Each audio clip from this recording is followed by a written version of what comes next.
Together one more time. Now pay attention because the words are going to change a little every now and again, all right? Goes like this. One more time, we have come here to sing together. One more time, we have come here to sing together. One more time, do that with us. One more time, we have come here to sing together. One more time, we have come here to sing together. One more time, to be together. One more time, we have come here to be together. One more time. One more time, we have come here to be together. One more time, to plan together. One more time, we have come here to plan together. One more time, we have come here to plan together. One more to sing together. One more time, we have come here to sing together. One more time, we have come here to sing together. One more time. Walk a mile in my shoes, walk a mile in my shoes. Before you throw the stone of judgment, walk a mile in my shoes. Try that. Walk a mile in my shoes. Walk a mile in my shoes. Before you throw the stone of judgment, walk a mile in my shoes. One more time. Walk a mile in my shoes. Walk a mile before you throw the stone of judgment. Walk a mile in my shoes. Be kind. Everyone carries a heavy load. Be kind. Everyone carries a heavy load. Be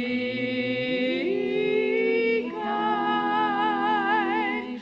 Everyone carries a heavy load. Thank you for being here today. Thank you.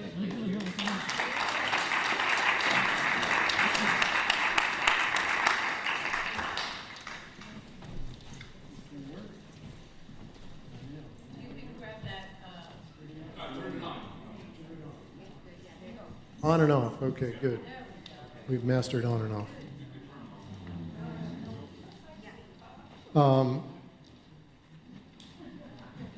Those of us who have come here from Jewish Voice for Peace and Code Pink and help us organize this and Zoom it. So a lot of other people are watching this right now, as we are here in this room.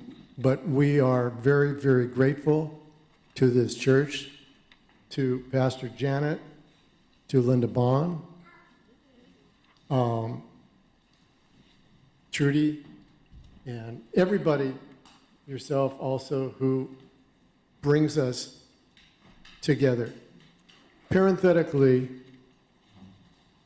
if Jewish Voice for Peace could organize events in synagogues, we'd probably be there first and here second. But we're here now. We also want to thank KPFK and specifically Michael Novick. Michael, please stand up so people can see you. General Manager at KPFK. Los Angeles as a consciousness is unimaginable without KPFK. And if KPFK had the reach and audience of any major broadcaster, we would not be looking at war anymore. A couple more thank yous. Marcy Winograd, thank you in Santa Barbara for coordinating the Zoom, and thank you for helping get people out. Yeah, she should have been elected right here. And lastly, we thank Nabil Halabi of Carnival Restaurant in Sherman Oaks for donating all this food, as he does every time I say justice, he says food, you know. Just boom, how many is the only question. Justice and peace, Nabil says, how many? So you want to know how to get food, there it is. We're here because we feel morally compelled to be here. I think that may have been said.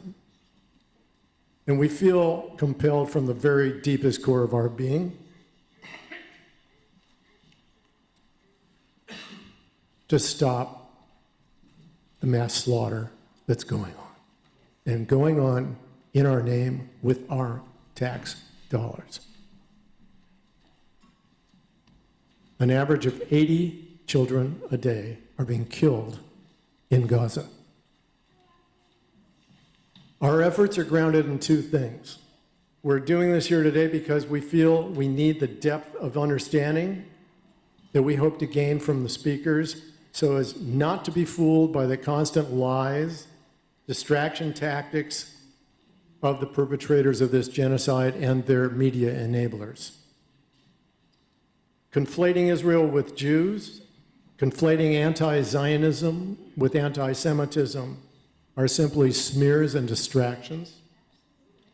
Our presenters here today will present empirical historical facts to counter the ahistorical lies and obfuscations of the State Department, the Israeli propaganda machine known as Hasbara, and the US corporate media. We also have presenters with first-hand experience of having lived in an Israeli apartheid state.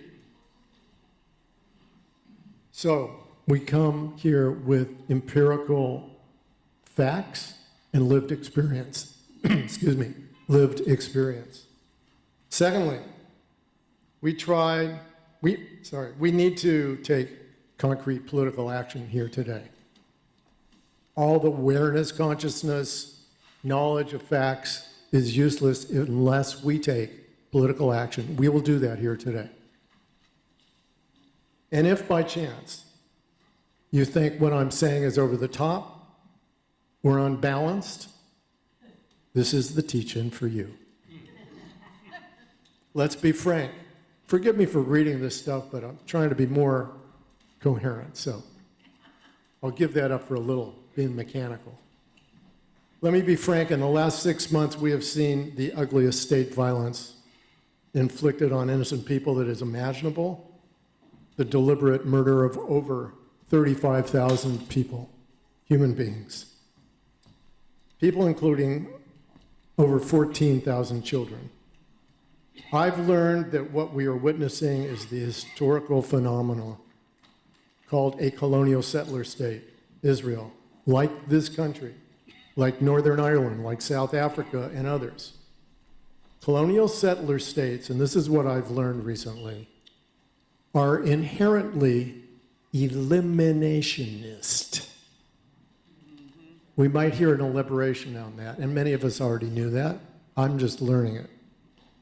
Eliminationist is what we're looking at.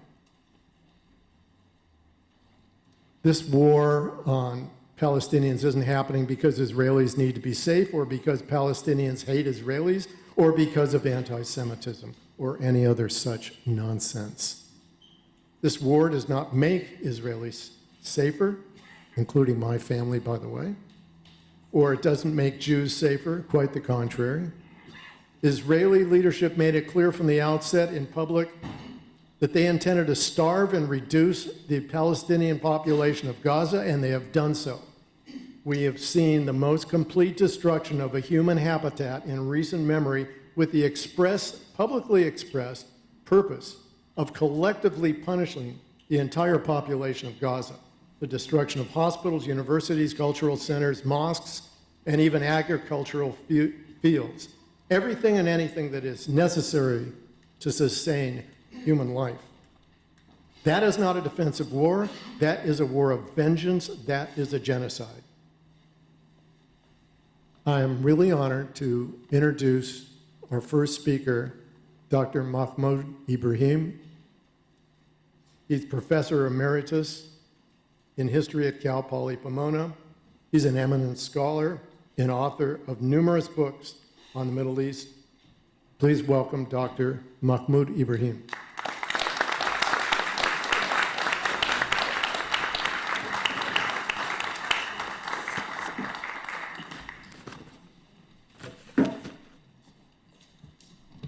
Thank you very much. Adjusted here. I'm very happy to be here and to be speaking to you. Thank you for being here. As the first speaker, I guess I talked about amongst ourselves that I'll cover the early period of this conflict. And I'd like to preface my remarks by, each one of us has 15 minutes, so really brief. Preface my remarks by saying that the idea, in terms of political history, the idea of a nation state is a fairly recent idea. Matter of fact, it's like middle of the 19th century. Europe, and so still not a well-grounded idea, and indeed a lot of times say, oh, where's the Palestinian state and where is the Palestinian nation? This is fairly new. As a matter of fact, Palestinian nationhood can be, well, as a historian, I can talk about it in the beginning of the 20th century, most specifically after 1921, when the Palestinians had to go through a series of events that set them separately from the other people around them.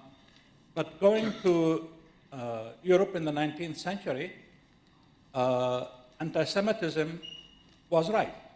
Nobody can deny that. And anti-Semitism,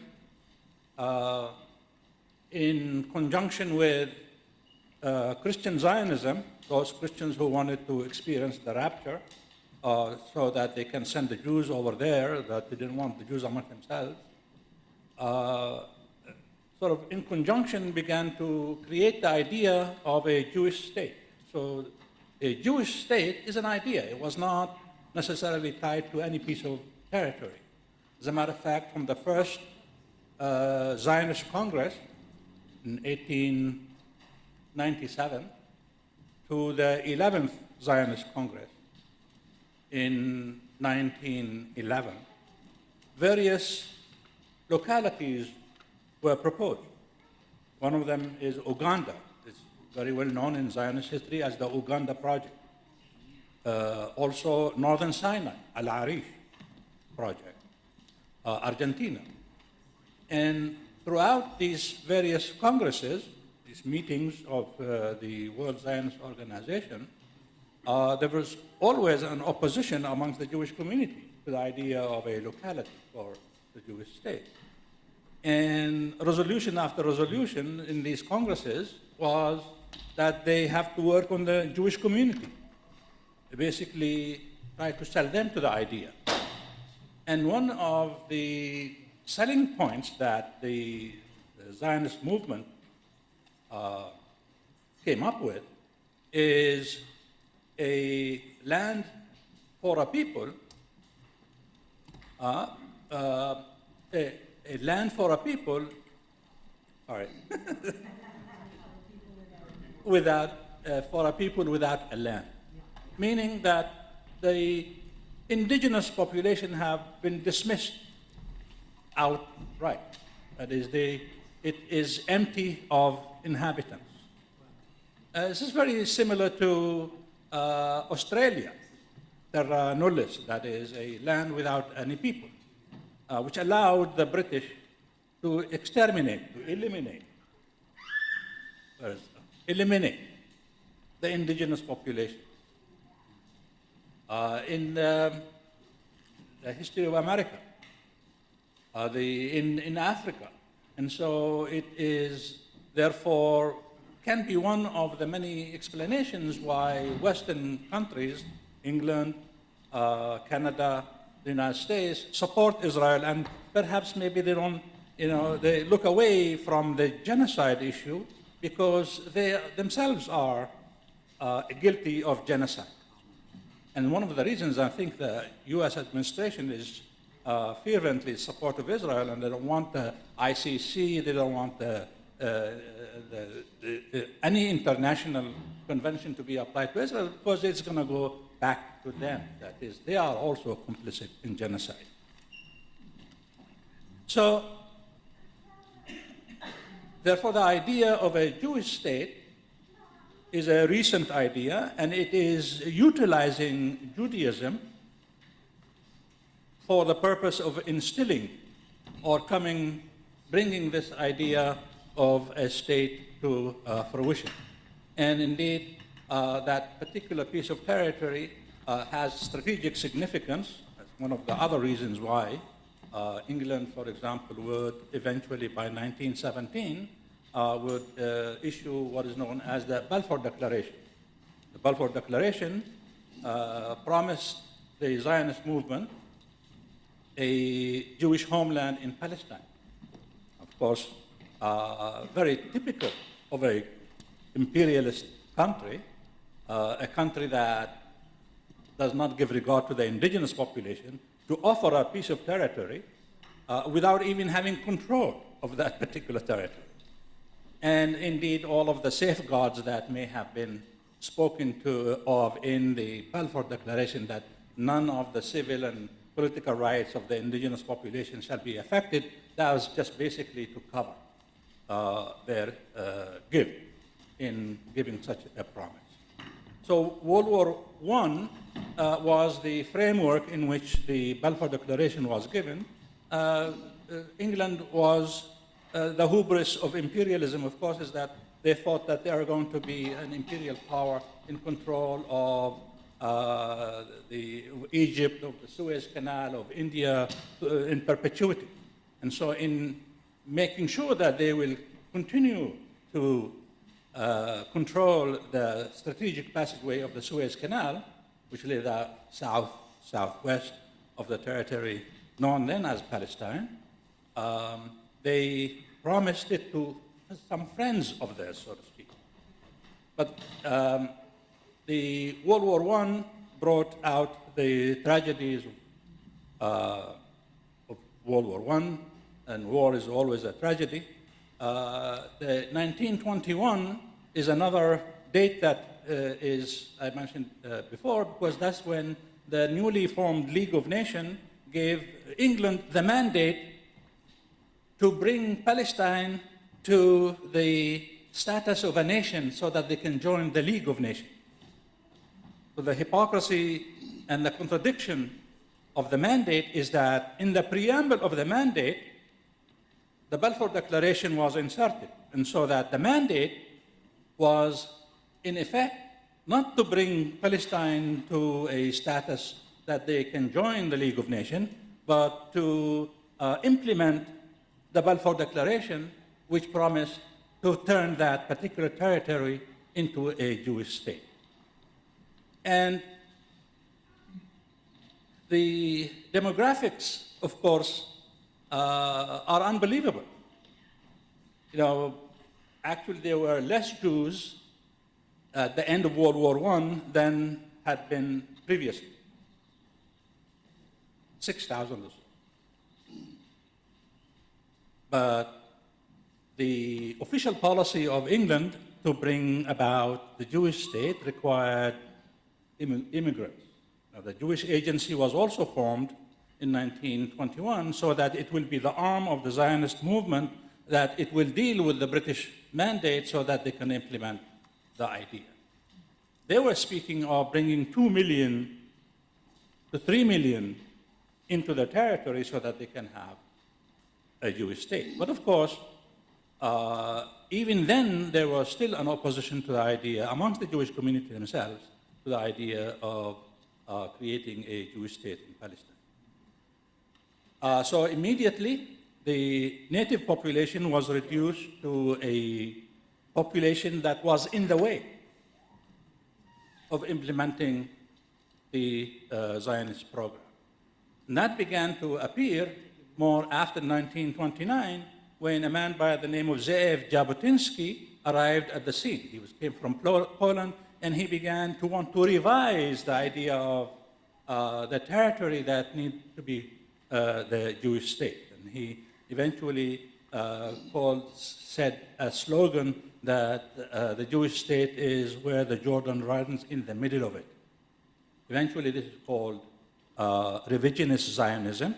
And by 1931, this revisionist Zionism actually caused a split within the Zionist movement. Eventually, two ideological strands would kind of coexist very tentatively and sometimes in a tense way all the way through until 1978, when the Likud, the heirs of Jabotinsky, take power in the form of Menachem Begin and eventually Shamir in the 1990s.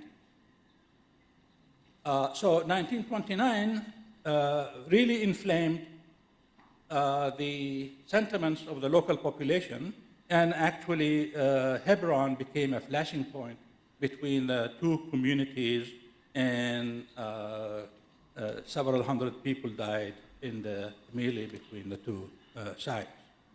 But eventually, of course, no one can speak without turning to the 1930s, when the Nazis come into power in Germany, and that begins to, as a great threat to the Jewish community, not only in Germany, but in Europe in general, and many of them had to flee, basically leave.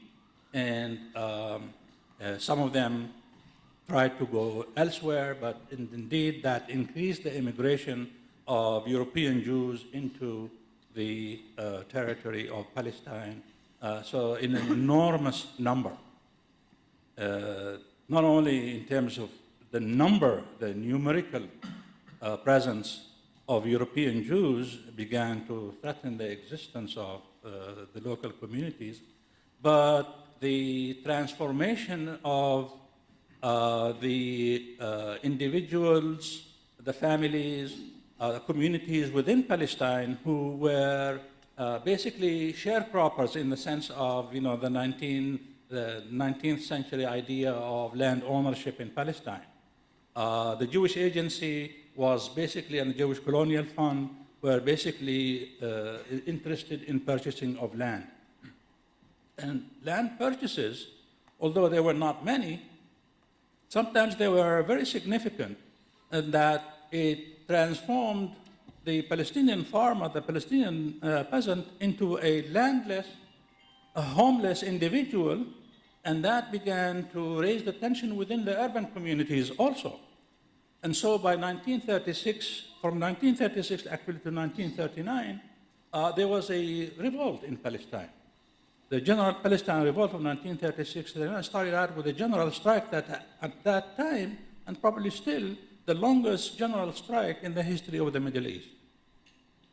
And a popular revolt led by Izz-ad-Din al-Qassam started, which required England to send at least 100,000 soldiers to reoccupy and to put down the revolt. And by the way, this is also the time when many of the Zionist militias got their training because they were contingents with the British soldiers. And eventually also some Zionist militias participated within the British troops in World War II. So they have their training, they have their armaments, where the Palestinians were being put down continuously. 1942 is something called in the Zionist movement as the Biltmore Program, and that is a declaration that the Jewish state is going to be like England is English, David Ben-Gurion's famous quote. But World War II, of course, brings us again to the tragedies of the Holocaust, tragedies of the global conflict, and eventually the formation of the United Nations. The United Nations, this newly formed United Nations, was commissioned to look into the area, to the issue of this idea. And England is exhausted after the war, France is exhausted after the war. And of course, with the Biltmore Program, which was, by the way, the Biltmore Hotel in New York City, there's a shift in the allegiance and the alliances of the Zionist movement from England and Europe to the United States, from the United States on. That one also brings us just Louis Brandeis and Felix Frankfurter as major proponents of Zionism in the United States. The newly formed United Nations studies the issue and, of course, recommends partition of the country as a Jewish state, as an Arab state. And there's a lot of anomalies with that. The Jewish population, which was maybe like 350, 400,000, got about 51% of the land and the most fertile and best part of Palestine. And not only that, but the population within the Jewish state was like 49% Arab. And so by 1947, November 29th, when this partition was declared by the United Nations, only 6% of the territory of Palestine was purchased by the Jewish agency. And so it's just anomaly after anomaly, the injustice after injustice. And indeed, from 1949 to May 15th, 1948, that was the first wave of ethnic cleansing that took place of the Palestinians, like Akka and Haifa and all of those places that fell within the Jewish state were forcibly evacuated. And we thank Israeli historians who documented these massacres against Palestinians. I mean, Deir Yassin is the most famous, but there were many others apparently that forced the ethnic cleansing from November 29th to May 15th. And May 15th was the declaration of the State of Israel. And of course, based on what? Based on historical religious ties and the Balfour Declaration. And then, from then on, there was the second wave of the Nakba of 1948, when altogether by December 1st, 1948, when our armistice was agreed upon, upward of 750,000 Palestinians were uprooted from their homes. Many went to Gaza, of course. 80% of the population of Gaza are refugees from 1948. My family was forcibly evacuated from near Lud, and the town was demolished right away so that they do not go back. It is incredible that having been born as a child of imperialism, as a child of colonialism, that it will serve imperial and colonial interests. And so that was very clear in 1956 when England and France invaded Egypt and used Israel, or Israel was willingly coming into the fray so that they can defeat Nasser of Egypt. And this is the 1956 Suez War. It was basically so that England could continue to control the Suez Canal for another 99 years. 1956 and 1967 is the Six-Day War. It is also the intricacies of the war. It was a choice that Israel exercised, and that was for many years, decades. It was blamed on Nasser, blamed on the Arabs, until Menachem Begin himself issued his memoirs, and he says, whenever we had a war of choice, we win. When a war is imposed upon us, he was talking about 1973, we lose. And so 1967, he admitted for the first time that it was they who, and of course, timetables and all of the correspondences show that it was Israel who struck first and led to the 67 war and the occupation of Sinai and the occupation of the West Bank. So that, of course, eventually would result in another confrontation, 1973, the Yom Kippur War, the October War, the Ramadan War. It's the same, wherever you're looking at it. But the 1970s brings us once back a full circle to the 1929 when the Likud takes power. And when the Likud takes power, as also the settlement movement begins to be popularized. And this is when Ben Gvir and Smotrich, the current ministers in the current cabinet, begin to have their training. And the settlement, once again, these are colonies in the West Bank, taking over territories from Palestinians, forcibly evacuating and even hemming them into coteries hemmed by a wall. Never mind the Camp David agreement that was reached. Begin exercises his own interpretation of that and brings in what is known as the civil authority, and which led, of course, to the attempted assassinations of the mayors of Ramallah, Jericho, Nablus, Hebron. These are the national leadership. And the 1980s actually is when what is known as the iron fist policy was exercised by Israel. Detentions, jailing, assassinations. I was at Birzeit University at the time, and students of mine were being killed in the street.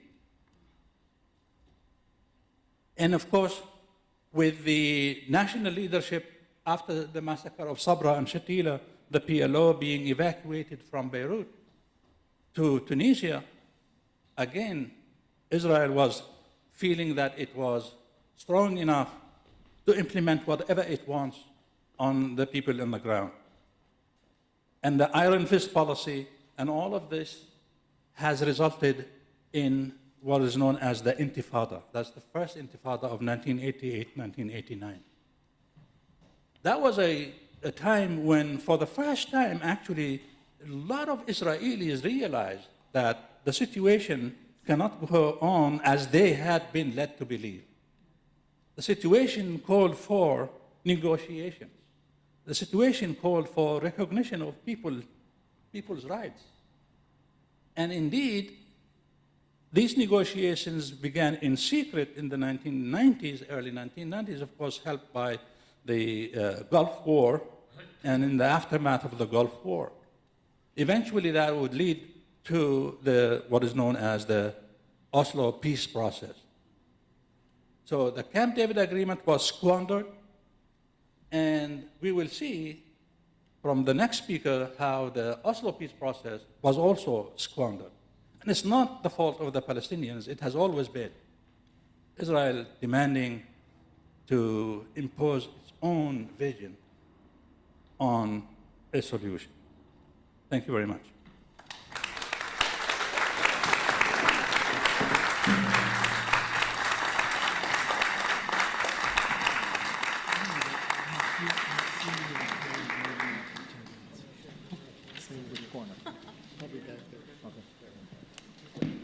Thank you very much, Dr. Ibrahim.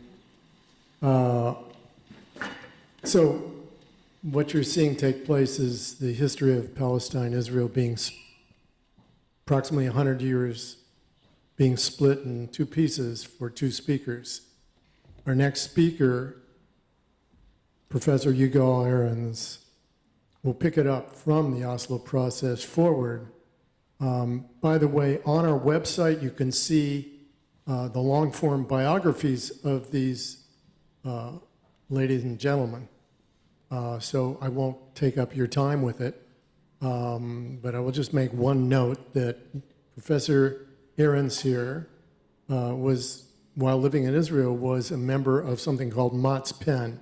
And I'll just say you had to be courageous and you had to be outside the propaganda bubble to be in that party because of it demanded real equality as opposed to any Zionist party. Correct me if I'm wrong. Okay, let me turn it over to Yigal. Thank you. Okay, thanks. So, how many people here know what ChatGPT is? Okay, how many people have used ChatGPT? Fair number. Okay, after spending a few hours putting together a talk, yesterday I said, well, wait a minute, why don't I go to ChatGPT and say, generate a 10-minute talk about the history of the Israeli-Palestinian conflict from the Palestinian point of view. I actually tried both, right? From 1993 to today. It was not bad, and I suggest that if you want to save yourself time next time, right, instead of coming to a talk, well, it's good that you came here, I'm happy, but you could go and do that. I'll just read the final paragraph of this. I also interrogated it. How did it know it was going to take 10 minutes? It actually had answers for all those things. So here's the conclusion of the talk that it gave me, right? And it says, in conclusion, the Israel-Gaza conflict from the Palestinian perspective is a story of dispossession, occupation, and resistance. It's a story of shattered dreams and unfulfilled promises. As we seek a path towards peace and justice, it's essential to acknowledge that the root causes of the conflict, and address legitimate aspirations of both Palestinians and Israelis for security, dignity, and self-determination. Hey, it's a computer program. It's not that bad. Could have saved myself a lot of time. Well, anyway, I didn't do that. I went to the talk. So I hadn't thought of that before.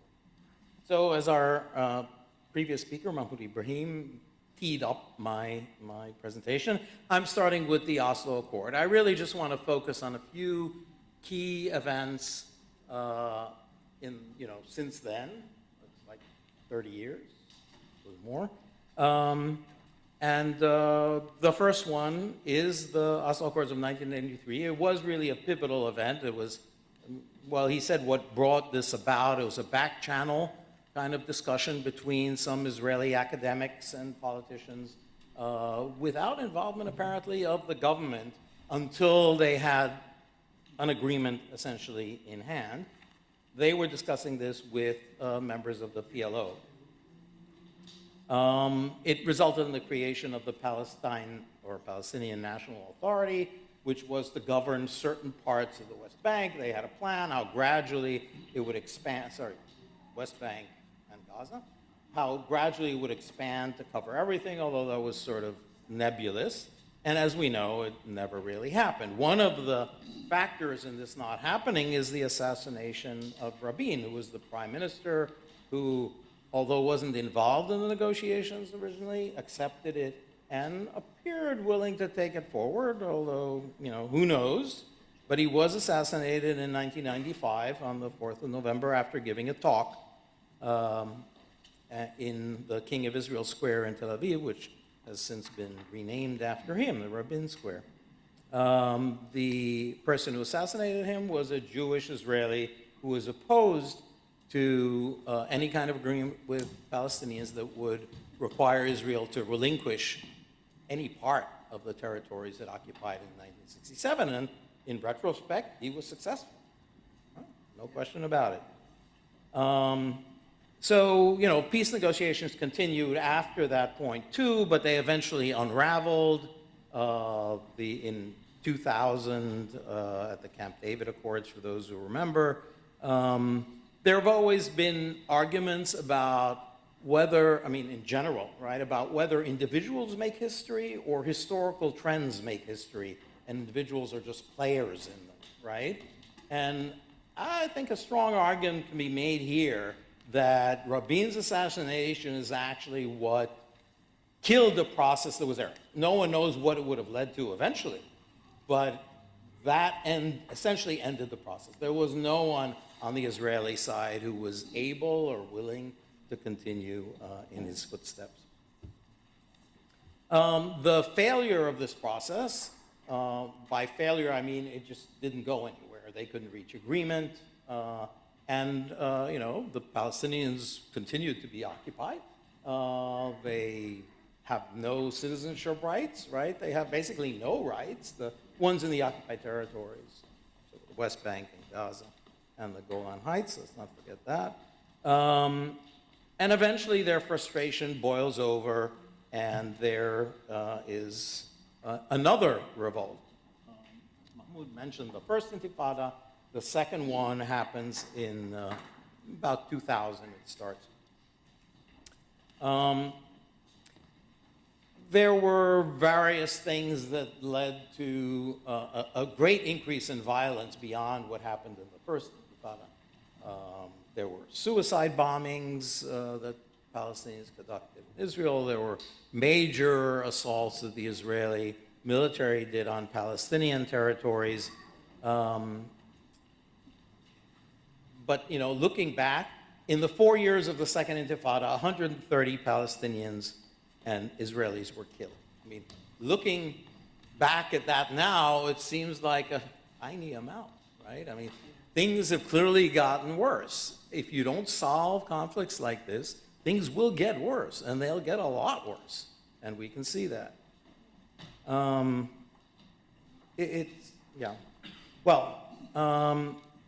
So the Second Intifada brought, among other things, Israeli leaders to the conclusion that they really have to reduce the potential for conflict between Israelis and Palestinians where they don't care. And apparently they didn't really care about Gaza at that time.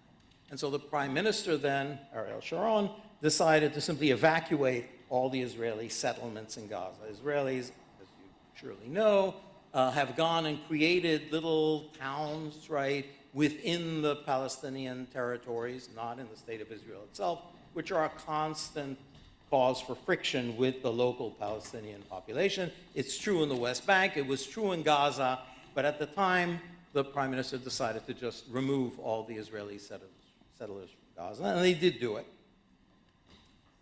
And subsequent to that, there were elections for the Palestinian Authority. That was the governing body that was created as part of the original Israeli-Palestinian agreement. It was supposed to govern Palestinians living throughout the occupied territories. The elections were something that Israel wanted. The US wanted it as well. And the reason was because they assumed that the people that they liked were going to win on the Palestinian side and then reach some nice agreement with Israel. It didn't work out that way. Okay? The party that received the most delegates in the Palestinian Assembly that was created was actually Hamas, and they didn't like Hamas. They wanted the Fatah, right, or the PLO, essentially, to win.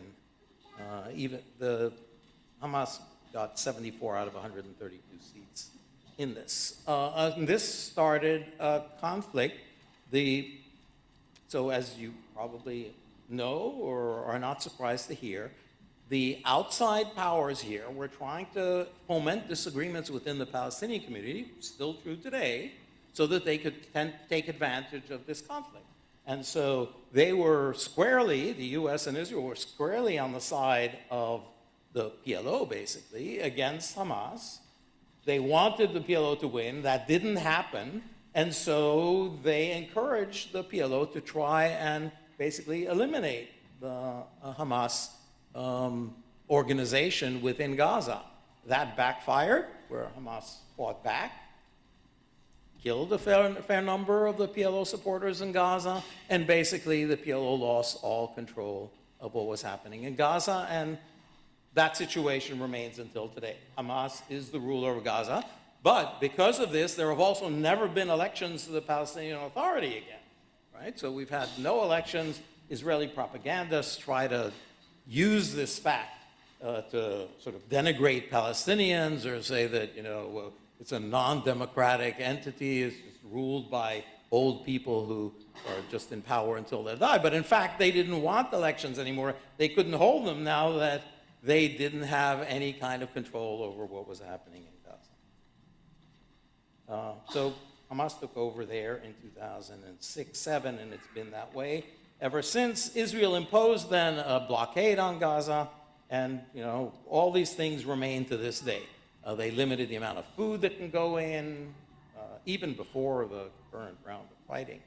There have been a few military skirmishes between Israel and the Hamas forces in Gaza, some of them significant, that resulted in large numbers of people killed. Most recently in 2014, about 2,000 Gazans were killed in an Israeli assault on Gaza, about 70 Israelis. But things sort of stagnated. Hamas ruled Gaza. Israel was not unhappy with that because they didn't want any kind of unified Palestinian authority or leadership that they might have to deal with over some two-state solution or any kind of solution. So they were happy to leave Hamas ruling Gaza. In fact, acted to help give them funding. They didn't give them their own money, but they allowed other money to come in so that that situation could continue. Well, as far as Israel is concerned, things were great. Skirmishes once in a while, no negotiations. They don't have to give up any territory in the West Bank or anywhere else. But of course, from the Palestinian standpoint, things are not so great. They're still militarily ruled by Israel. Israel limits even how much food can get into Gaza. It, doesn't allow any kind of self-rule even in the West Bank. And so eventually, the leadership of Hamas in Gaza decided that they need to do something about it. And they started planning a major assault on Israel, which Israelis did not believe could ever happen because they had so much control over what was happening in Gaza. They controlled the food entering. They controlled which people could get in and out.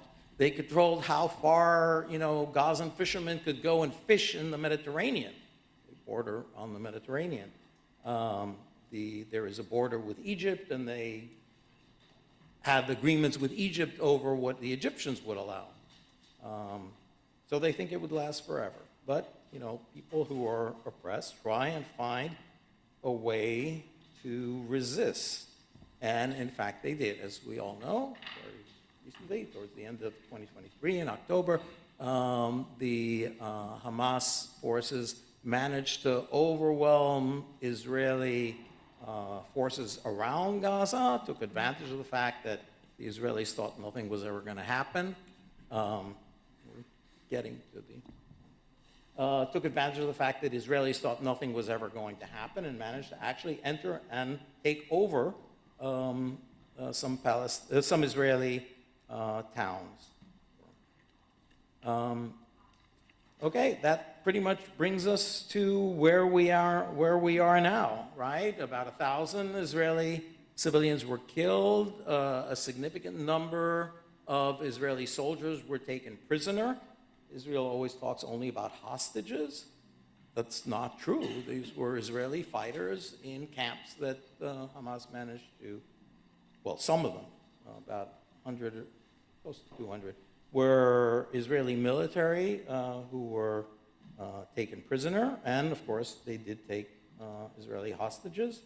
And we see what's happened since. Israel retaliated with a major bombing campaign in Gaza, an invasion that has brought about the death of more than 35,000 Gazans, and it's not over yet, and created about 2 million refugees within Gaza. It's basically the entire population of Gaza is now refugees living off food sent by other countries and the UN. The last thing I'll say is that, surprisingly or not, this war has spilled over into other arenas as well. There's been a conflict on the northern border between Israel and Lebanon for basically since the latest war started. The whole north of Israel and south of Lebanon have been depopulated by people who can't live there for fear of all the back and forth shelling and bombing. One the last change worth mentioning is that the Israeli settler population and their supporters have pretty much just gone wild, and the government doesn't care. They now go around, they kill people, they destroy property in the West Bank as well. They, as you may have seen in the news, they destroy food shipments to Gaza, or even some other food that they think is going to Gaza, and sometimes they're wrong. The government appears to not do anything, which would lead most normal people to conclude that they actually support this. They're fine with it. Okay, so that's where we are today. Israel continues its assault. The U.S. does little more than speak against some aspects of it, trying to, to reduce the ferocity of some Israeli tactics and plans. And the last thing I'd like to mention is that it has led to an increase in support for Palestinians in the U.S. Eventually, you all see the student demonstrations, student activism, which we have not seen on this issue, I think, ever before. So, ending on a slightly hopeful.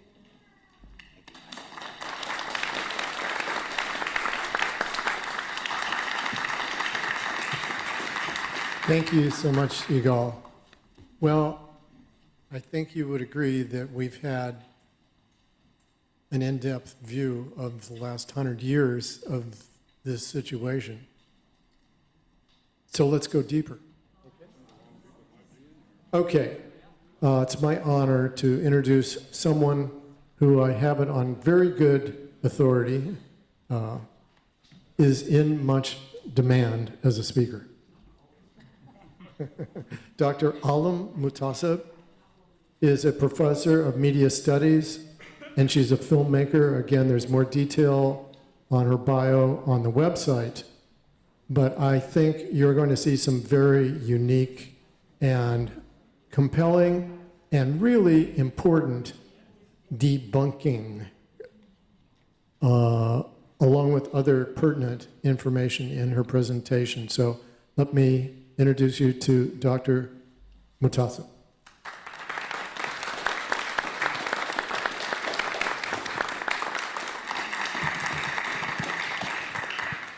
Good evening, everyone, and thank you very much for the introduction. I hope I will rise up to your promise. Thank you very much for organizing this, especially Code Pink and Rick also for all of his work behind the scenes. I would like to start by acknowledging that we are all here congregating on unceded, colonized, indigenous lands. And by that acknowledgement, I would like to start my presentation, which I will do my best to complete because it's a long one, and I've never done it in 15 minutes, so I'll do my best, with the challenge of not having my laptop with me also, and a clicker.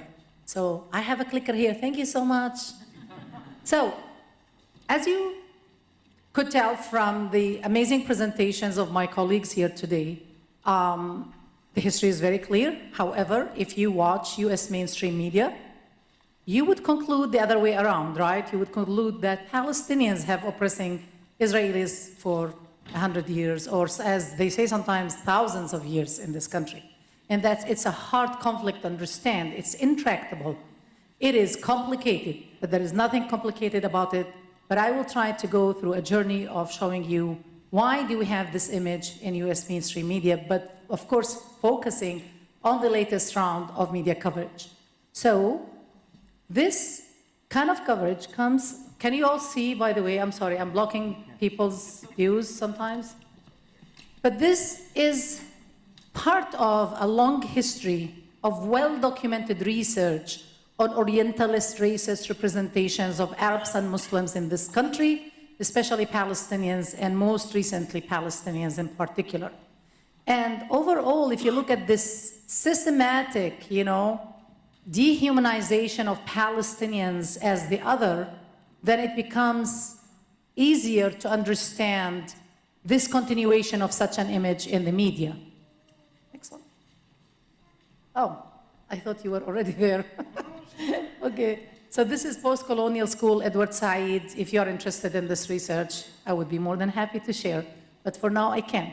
So can you go to the next one? So, okay, so the othering of Palestinians, based on this framework of post-colonial analysis, is framed from day one, or is decided from day one by Yoav Gallant, the Israeli defense minister, when he simply and freely said that we are fighting human animals, referring to Palestinians.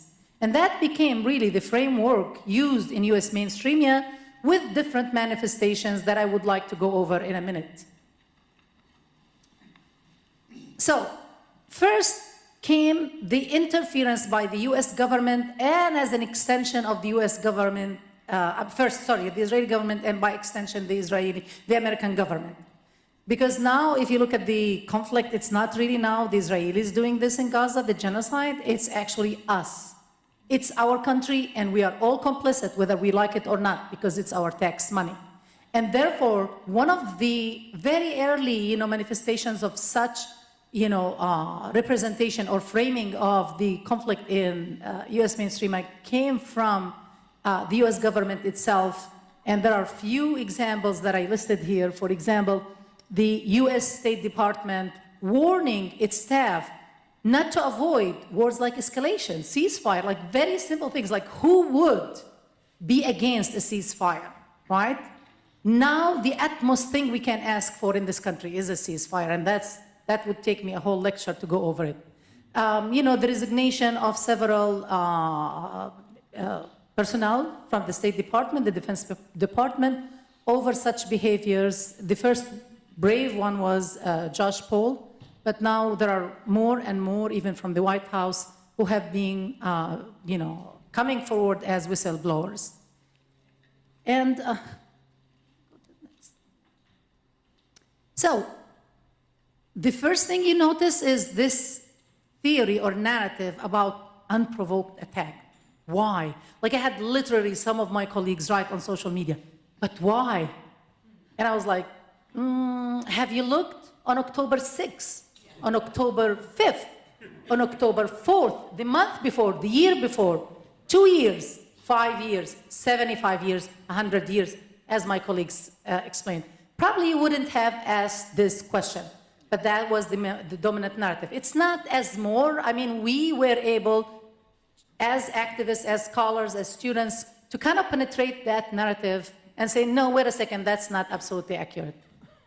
And here what I have on the slide, I don't know if you can see it, but just in Gaza itself, the siege and all the brutal attacks by the military army, the Israeli army, including when Gaza was engaging in the most amazing peaceful demonstrations, nonviolent demonstrations, the Great March of Returns, 2018, 2019, that were totally crushed and uprooted, and many, many Palestinian protesters were literally sniped like a fishing bowl by the Israeli soldiers, including paramedics, like Rawan al-Najjar, who was kneeling actually to help wounded Palestinian. I'm going to skip this because I don't have time. This is a 4-minute video on Gaza. It's a great one from AJ Plus. If you put AJ Plus, the biggest open-air prison in the world, you can view it. But it's a very nice, concise narrative of Gaza and the siege with a little bit back of historical context. Next, please. So let's go over the major tropes that were created in the media to continue this systematic dehumanization of Palestinians, and thus to enable the genocide and to give coverage for any Israeli action in Gaza. And the first one is, of course, the Hamas condemnation. So you have this creation of Hamas as a social construct in the United States that mean a very specific thing, which is, of course, the terrorism, not any terrorism, actually, the ugliest form of terrorism, where if you invoke it in this country, then all conversations are shut down. You cannot have an intellectual, no one's conversation about Hamas in this country, full stop. And if you try, like I did once, or twice, or maybe more, people actually literally would take videos of you and then edit them and then put them on social media and say, look, a professor from Cal State is defending terrorism.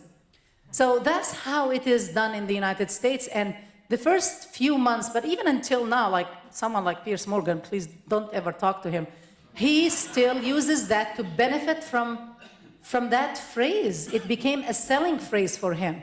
But do you condemn Hamas? But that was like, they think that really framed the coverage more than anything else.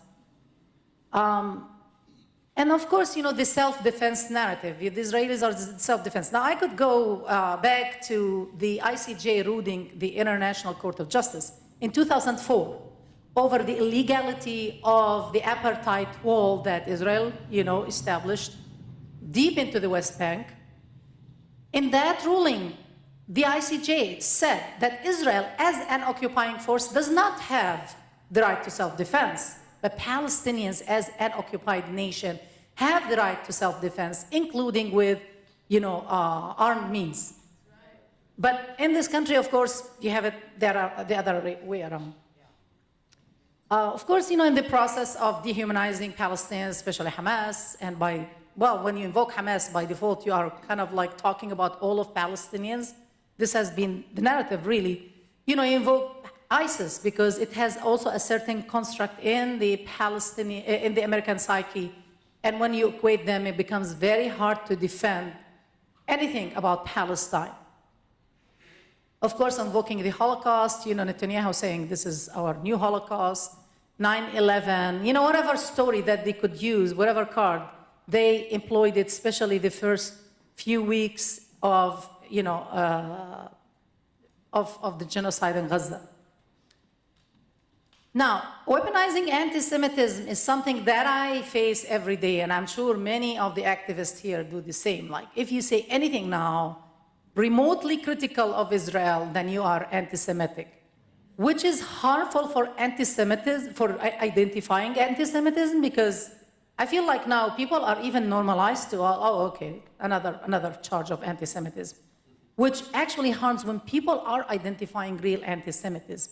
And I've been accused of it even when I did a panel on actually weaponizing anti-Semitism, where my words were quoted out of context and put on social media. In academia in particular, we are suffering from this to a great extent, and now even saying free Palestine is considered anti-Semitic. If you say, liberate Palestine, if you criticize the Israeli government, then you are anti-Semitic. Okay. Medialized. Some of you know about this, so I hope I'm not being redundant. But why I'm mentioning them, although some of these came immediately after October 7th, because of the harm and the damage they have done, and they still cause to a great extent. Even when during the congressional hearing against the president of Colombia, one of the congressmen actually still used those media lies, which I'm going to go over, which is the beheaded babies, right, and the rape charges, which I will cover a little bit in depth. And we talked about the dehumanization and visualization of Palestinians. At the beginning, it was full-fledged. You rarely saw any Palestinian, and if you saw Palestinians, you usually see them either as the terrorists and the aggressors, or you see them on heaps of rubble, shouting and screaming from far away, without any up-close, introduction of their suffering and who they are and their humanity. While for Israelis, I watch the news diligently because this is what I do. And every night, on every, mainstream network channel, like ABC, NBC, you would see one story after the other of Israeli suffering, of the hostages, their names, their families, their pets, their hobbies.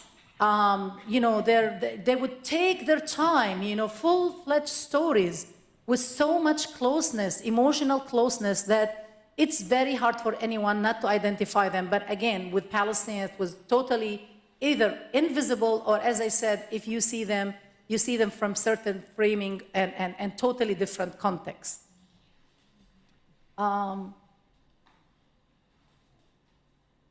So when this there was a lot of actually pushing back against those narratives. They didn't go unnoticed. But when all failed, and those, like the 40, let's go over those lies, and then, I will show you the nuclear weapon that they used at the end, which is the rape charges. Can you go to the next one? So the 40 beheaded babies, even the Israeli army said, we don't have evidence that there were even one beheaded baby. Actually, 2 babies were killed, 2 or 3, I can't remember now. And they were killed, unfortunately, with either shelling by the Israeli army or they were shot. So there was no even beheading, but you would be surprised. Piers Morgan, that's why I mentioned him earlier. He still actually uses that robe when he interrogates, I call it, interrogates his Palestinian, or what he calls pro-Palestinian, guests on his show. He still employs and weaponizes this charge. So let's talk about the mass rape. This actually was weaponized after, as I said, a lot of the lies, like, putting babies in ovens, all kinds of charges that had been debunked, even in Israeli media. So late in the process, we're talking about December, we started hearing about mass rapes of Israeli women by Hamas fighters. And the most damaging one was the New York Times article that came on December 28th, and it was titled "Screams Without Words." And I actually did a whole paper on that. My paper, I presented it at a conference a few weeks ago, and I titled it "Presenting Evidence, No Evidence as Evidence." Because if you look at it, and if you look at all the evidence available, and unfortunately I don't have time to go into details, but you conclude that there was no evidence in reality for any of their charges, right, in that article. And it was attacked, it was debunked by the Guardians, by Electronic Intifada was the first one actually to come out, by the Gray Zone, by, I can go on and on. And most importantly, The Intercept. The Intercept actually did several investigative reports that showed over and over the lack of evidence. And even Haaretz, the Israeli newspaper Haaretz, ran a couple of stories about certain parts of their evidence. Now, when you read that article, you go and the first thing they say, we interviewed 1,000 people. We spent several months, which is not true, because if you do the math, it's not several months by that time. But anyway, that's what they claim. Collecting evidence, and so they hype up their professionalism, in doing this article. But in reality, when you look at every single one of them, then it becomes clear that it was no evidence. Can you go into the, yeah, you don't have to have my picture. Can you keep the, yeah, because it's taking away time from me. That's all that people at home can see. So I'm afraid It's okay, I can see this instead of me. Sorry. Yes, so we talk about this. Can you go to the next one and then the next one? Yes, I just want to say before I forget, so to the extent Le Monde, the French Le Monde, ran an investigative report in March, still trying to say there were no beheaded babies at all. And they talked about all the evidence they gathered, they spent also a month, and they concluded that the Israeli government did not even try to take the story away because it was profitable, it was beneficial for them to continue their genocide in Gaza. Next one. Yeah, that's from the Le Monde. Can you go next? So there are, of course, all the lies about the Nova festivals, which, Haaretz came out and said, actually, most likely, a lot of those people were killed with Israeli shelling itself. Hamas did kill some of them, and their attempt was to try to take as many of them as possible as hostages. Can you go on? So this one is very interesting. So the Gray Zone, they got leaked slides from a presentation that Franz Lantz did in his training of the Israeli lobby and, its different arms. Now, does anyone know Frank Lantz? Have you heard this name? A Republican Party, yes. Yes, he's a main, thank you guys. You all get extra credit on the exam. Lantz, L-U-N-T-S, N-T-Z, yeah. Yeah, and yes, and he's a strategist, yes, for the Republican Party, but since 2014, he was employed by the Israeli government. He's the one who came up with the dictionary, literally for the Israeli government and its, its spokesperson, and of course, to be used by the lobby, the Israeli lobby, and all its adherents, how to talk about Gaza and how to talk about Hamas and how to talk about, the conflict in general.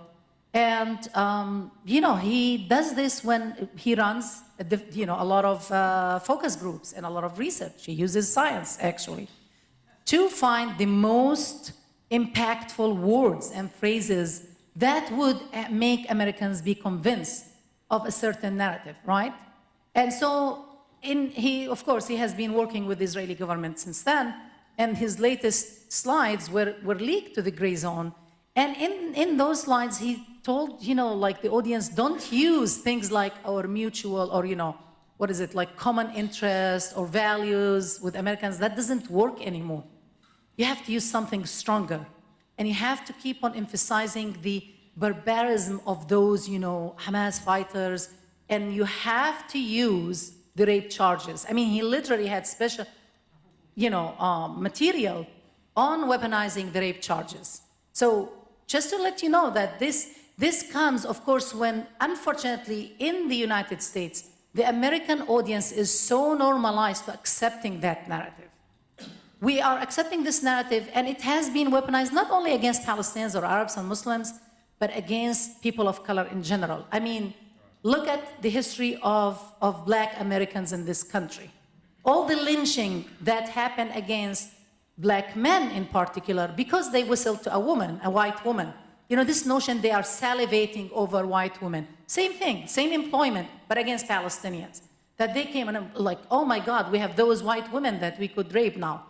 How come? I mean, if you take logic, and I'll talk about the lack of evidence, but how come you have fighters with a very strict mission to go attack, Israeli bases and kidnap as many Israeli soldiers at the beginning? Of course, they didn't know that they would succeed and the Israeli soldiers wouldn't even resist.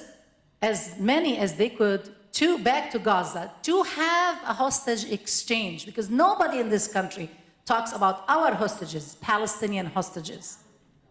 On October, again, if we go back to October 6th or October 5th, there were 4,700 Palestinian hostages kidnapped from their beds in the middle of the night, usually. This is how they do it, especially women and children, Palestinian women and children. Nobody talks about that. Nobody in this country talked ever about sexual assault against Palestinian women and men, taken by the Israeli army.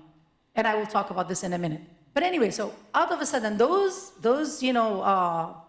fighters who are supposed to go on this mission stop and say, okay, let's mass rape those women because we have time. Like even if you employ some logic, I mean, I'm not denying maybe there were cases of rape. Maybe there were, right? Provide the evidence and that's fine. But to talk about mass rape and the description in the New York Times were absolutely ridiculous for anyone with the smallest amount of intelligence. But they are used to really, talking down at people's intelligence. And there is reception in this country because of the Orientalist discourse, against Arabs and Muslims, especially Palestinians. Can you go? So this is the title, as I said, of the New York. This is the article. Now, I wanted you to pay attention to the picture. The main picture, Israeli family who are very distressed and looking at the picture of their daughter and her husband who were killed on October 7 in one of the kibbutzes. And this story of the woman, she is described as the woman in black. According to the New York Times, her video, the video that captures, the evidence that she was raped became viral. And she was wearing a black dress, and the black dress, she was killed and tortured and burnt.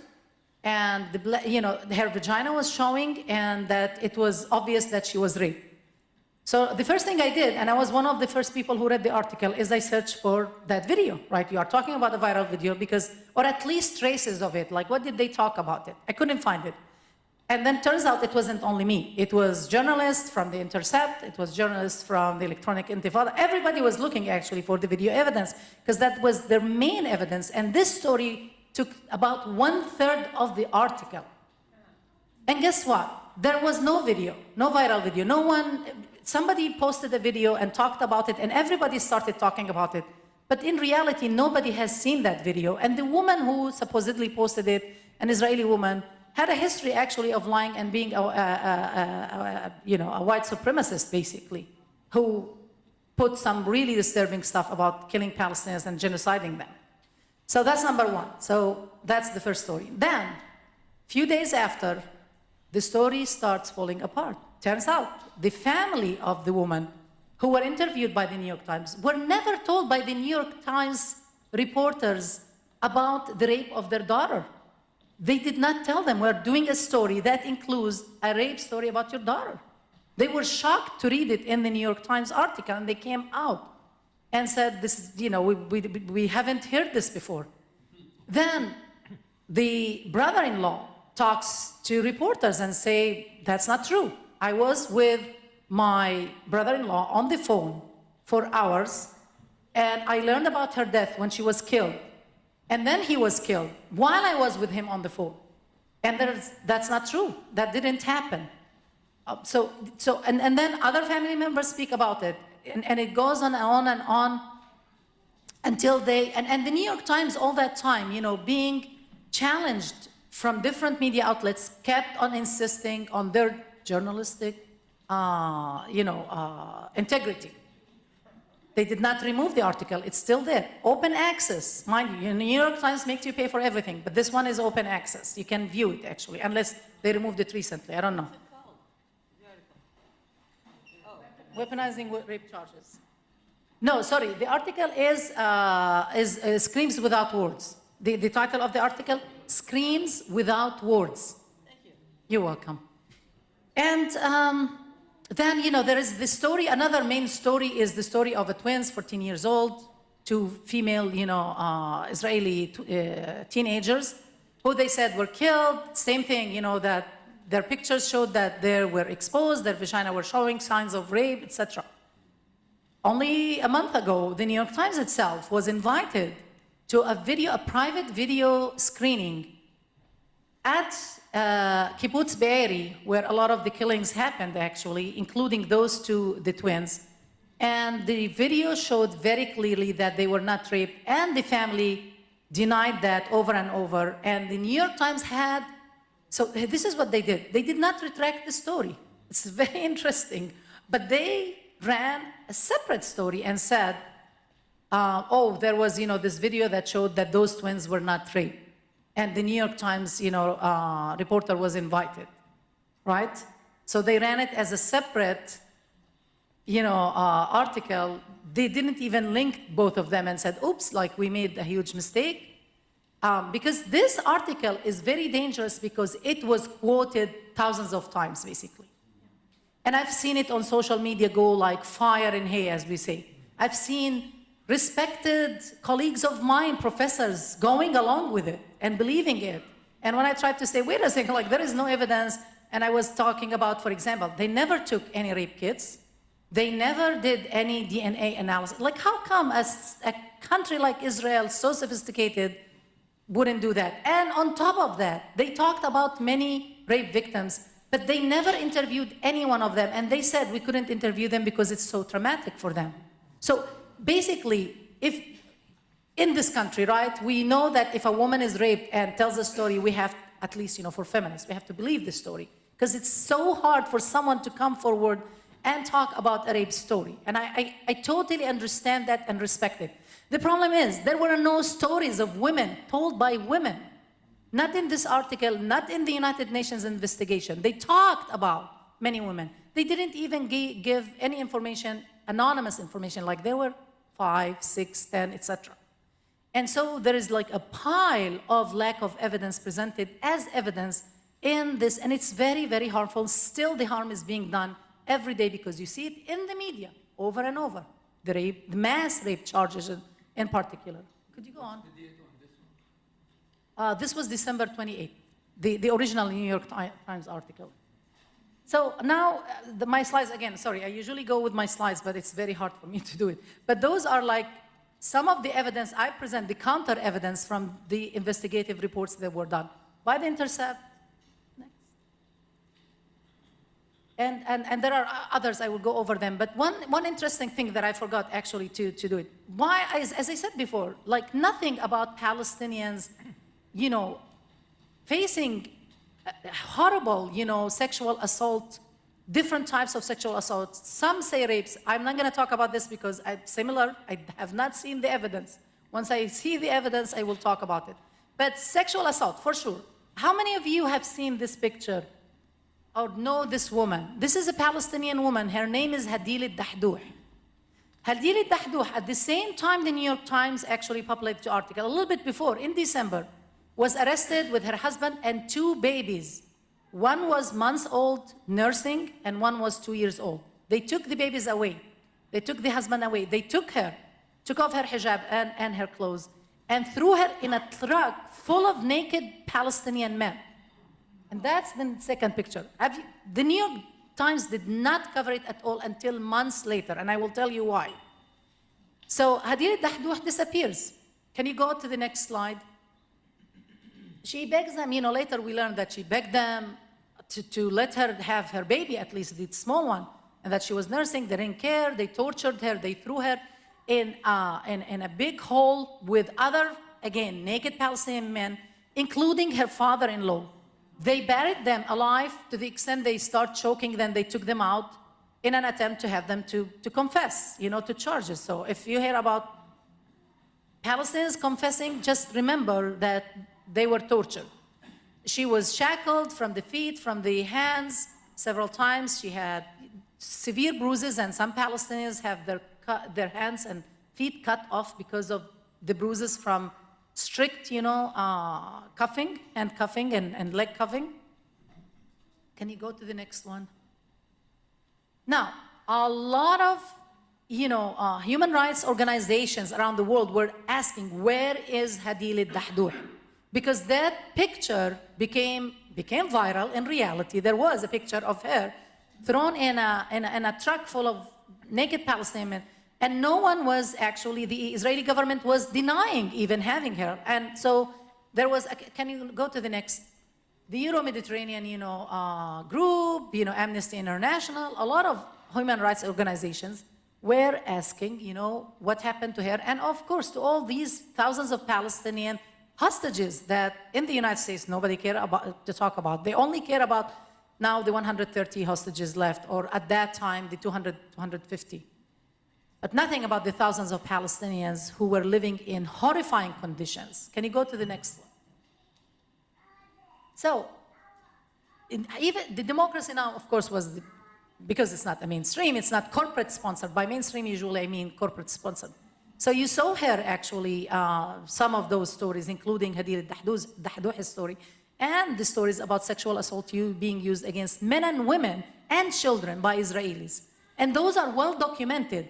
So eventually Hadil al-Dahduh is released from prison after, I think she was released the end of March. And I've never seen someone as brave as her, because she stood in front of a press conference and she talked about everything she faced.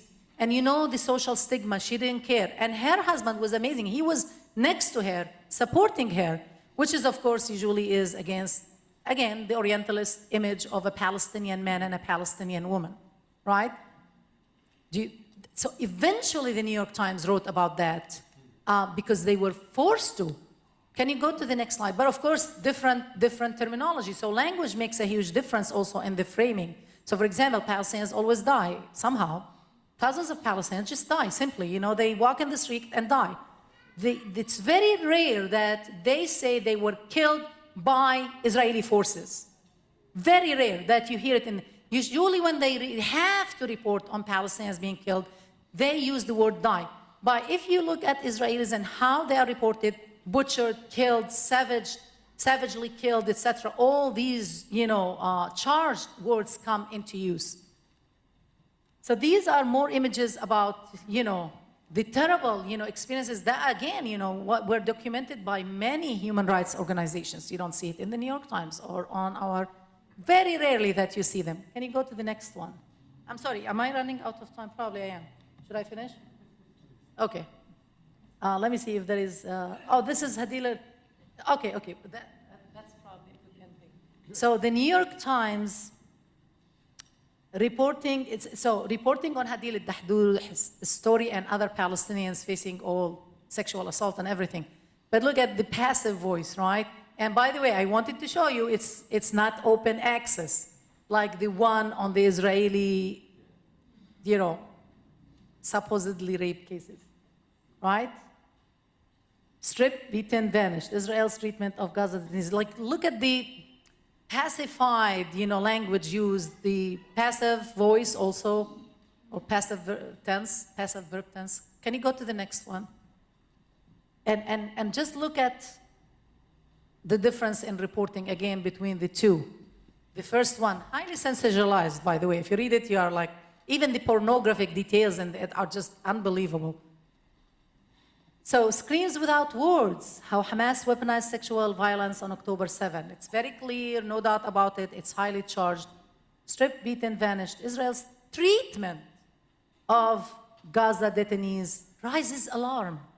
But if you read the article, the horrifying facts it includes, are unbelievable, and those are well documented. It's not like, as again, stories that viral video that we can never see, or those accounts or accounts that had been debunked. This is just a slice. Honestly, I have so much to talk about, but I will end with this because I was asked to focus in particular about the rape case. Because I had a lot of conversation with a lot of people about this, and so one of the things is, why didn't they do the rape kits or the genetic testing? Well, guess what? Because people were saying, well, maybe they did, maybe. And I was like, well, if they did, then there is no evidence. They would have told us there is evidence, right? So, and I think they did, and there was no evidence. And let me tell you what, I didn't have time to put it on a slide, but 2 days ago, has anyone seen the CNN report on extracting semen from dead Israeli men? None of you. Okay, if you look at that, one interesting thing is, okay, if you are capable of extracting semen, to preserve, for the families and all the negotiations with the families and talking to the families and convince them it's a good idea. And that's done by who? Guess what? The Israeli rape unit. So how come you can do that, but you cannot do rape kits or genetic testing of the victims or anything? And they were like, oh, well, we were overwhelmed. We didn't have time to do that. That's in the article, in the New York Times article. But you had time to extract semen and, and convince the families to freeze them so you could have those dead soldiers or, men, Israeli men's babies in the future. Doesn't that, raise some alarm? But people here simplistically accept it at face value with no critical thinking, no investigation. And it shocked me really, but I'm thinking, I'm going to go back to the first slide. If you have a history in this country of racist, orientalist narrative about Arabs, Muslims, including Palestinians, especially men, then it becomes really easy for you to accept any narrative that the media would present to you. Thank you very much.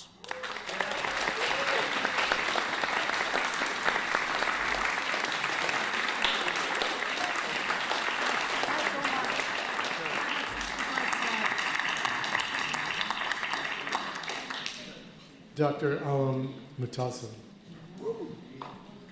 I asked her, I should have said that in the introduction, I asked her to address this rape thing because it's really gotten under my skin, and I've really tried to look into it, but I don't have anything approaching the expertise that you just heard, so I'm very pleased that you were able to give us that.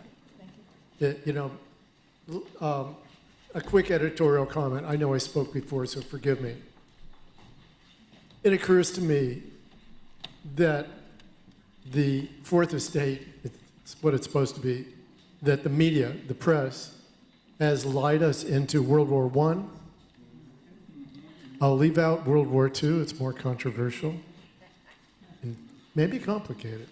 But they definitely, in our lifetimes, lied us into the Vietnam War. And if you go on your neighborhood, you tell me if you agree with this. If you go down your street and knock on doors and ask people how many people died in the Vietnam War, what's the most likely number you're going to hear? 50,000, 58, 59,000, right? That's because that's how many Americans died. 3 to 4 million people don't count because they're THEM. It's them. It's like them, you know. So what happens to Palestinians in this media doesn't count. So after lying us into all these wars, which we know as recently as Iraq and Afghanistan, on bogus information, and then this time you meet people who are university educated, sometimes with advanced degrees, and they don't even question this stuff. You know, so to have a media expert who takes the trouble, the time to apply expertise and give it back to us, I think is pretty big. So, you know, we've had a lot of empirical evidence. We've had a lot of genuine scientific research. And because this is a late afternoon when sometimes I go lie on the couch, I reserved the most caffeinated sort of experience to relate to you from someone who I can call my friend, who I've gotten to know, and has caffeinated, that is to say, very stimulating personal experience of Israeli apartheid. Thayer Delasha is going to give you some of that, and I think you will really appreciate it. Thayer?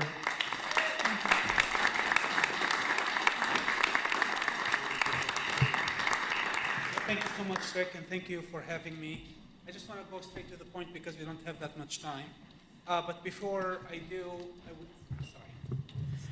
I just want to add one point, that the person who wrote that article, that infamous article, was actually an 8200 special intelligence officer in the Israeli military, and that was her first article.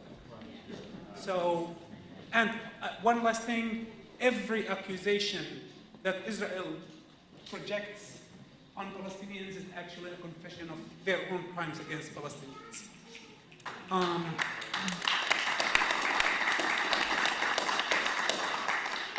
I'm here to talk as a Palestinian.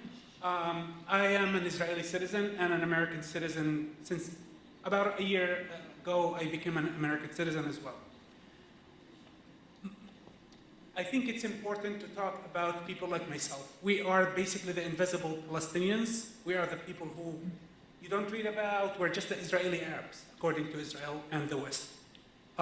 We hold our Palestinian identity very dear, and just 2 days ago, friends of ours came to have dinner with us, and I offered them olives that my mom made and brought to me about 2 years ago. Those are almost 450-year-old olive trees that everything was harvested and done by my family for generations. I'm here because what is happening in Gaza has been happening for a very, very long time. And as a Palestinian, I think I owe them and I owe myself a little bit in depth to maybe explain why is it happening. Give me 1 second, please. Sorry.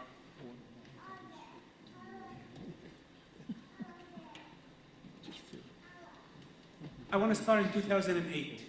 That's when everything changed in my perspective, in the way I perceive things, and it just shattered my world. In 2008, in my birthday, which is May 8th, I decided to participate in the Great March of Return, not the same one that happened in Gaza and Israel killed hundreds of Palestinians. It was the one that Palestinian 48ers, which are Israeli citizens, have been doing almost every year. That march was incredible. Almost 30,000 people showed up, like families, toddlers, old people, young people from the entire spectrum. And because of that, and that was the biggest kind of demonstration / march since 2000, the second Intifada. People were scared. People are still scared. People are basically have always been hostages and not really citizens.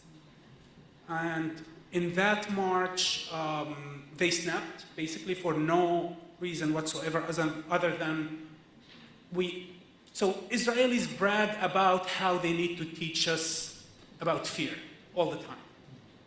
And because kind of like my generation, we're now not so young, but back then we were a little bit younger. We were kind of like the students back then, like the students right now. And we wanted to march. And because of that, it was a very brutal crackdown.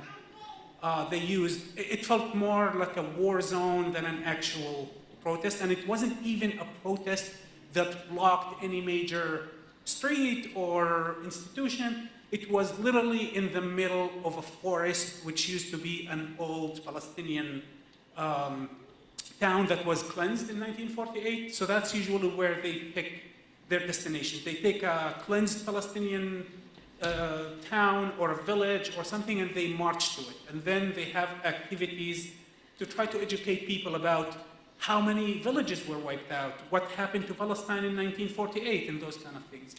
And it was a war zone. I was unlucky to be arrested. And the way I was arrested, it was, there's a video on YouTube. If anyone's interested, you can just look it up and you can find it. I was there with, back then, an old girlfriend, and we met with my parents and her parents, and it was such a lively place of just education and having fun. And all of a sudden, it was an attack. My mom, who's a 40-plus-year-old, like has been in her profession, she's a nurse for 40-plus years, couldn't bear how scary it was, and she just collapsed. And I asked for help, and I saw police officers, and I was kind of naive back then. And I signaled somebody to come and help me, and that was the last thing I remember. In the video, what they did is basically they threw a stun grenade that exploded literally in my chest. I was dragged for about, I don't know in miles, I still think in kilometers, but also almost like 1.5 kilometers down a hill. I put in gunpoint on my head, and kind of like, their thing was basically like to keep like hitting me with the gun, maybe like a bullet would come out. And every time I raised my head, they would just like smack me with their gun. I was arrested for over a week.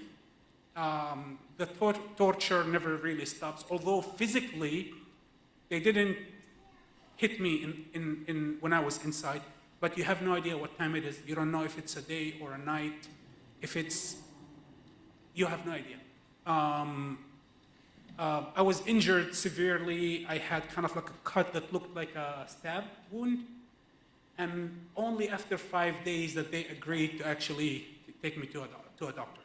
And the doctor was so annoyed and disgusted that he had to deal with a Palestinian. So that's basically my take on being a Palestinian in the Israeli authorities. However, it doesn't just stop there. It is a daily way to try to dodge people and their racism and dehumanization. Every time there's you guys might call it a war on Gaza. I don't like that kind of terminology. I call it a brutal assault on Gaza because it's never really a war between two nations. It's basically a country or a mentality or an ideology that wants all the land but none of the indigenous population. And every time there is anything, it becomes more dangerous to be a Palestinian living in Israel. My wife is Jewish. She also became Israeli after we met.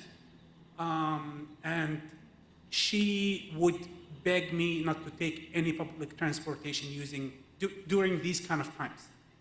And we would end up spending a lot of money. Her parents, which became my parents since the beginning, basically, would help us financially to avoid any kind of confrontation with just the people. It became clear to me through my experience in my life that Israel is not really like a normal country. Israel is a military base that has people living in it. It is kind of like an unsinkable destroyer ship. And unfortunately, it doesn't stand alone on its own. It has the support of all the major powers. And it is something to contemplate and to try to actually explain to people. Later in my life, I decided to try for a second time to learn something new. I lived in Jerusalem for 9 years, and I was a student there. I studied at the Hebrew University, and the majority of the time it felt completely hostile, and I had to hide my identity. But later, and I witnessed also murder from Israeli soldiers to like unarmed civilians twice living there. And I decided that later on to leave and to go to a more liberal city and to study film, because that was my true passion. And I went to Tel Aviv University, and the first day I sat in kind of like the front row because I was so excited. I'm finally studying something that I know that I'm gonna be good at. And they bring this person, an Israeli person, to teach us about safety and security and how like to climb ladders, what to do when you like need to put like an electric outlet, whatever. And he, because we're future filmmakers, he wanted to brag about the film that he already prepared for us to watch. One of the most painful, racist experiences of my life. It featured two characters. There is the boss, who's the Israeli, and there is the worker, who's a Palestinian like myself. And the Palestinian is such an idiot. He knows exactly what to do, but he goes and does the opposite. And every 2 seconds, the Israeli, which basically he wanted to show how much like, he appreciates him, he asked him to go and make him a cup of coffee, because we're so good at making coffee. And people were just hysterically laughing. And I decided that like no longer, I will not be silenced when I see how wrong their mentality is. And I stood up and I spoke that this is outrageous, and I came here because it's supposed to be the most liberal university and the university that respects people regardless. It's not. It's just a beautiful thought that doesn't land anywhere. Later in my life, I met my wife. Sorry, just don't want to miss any points.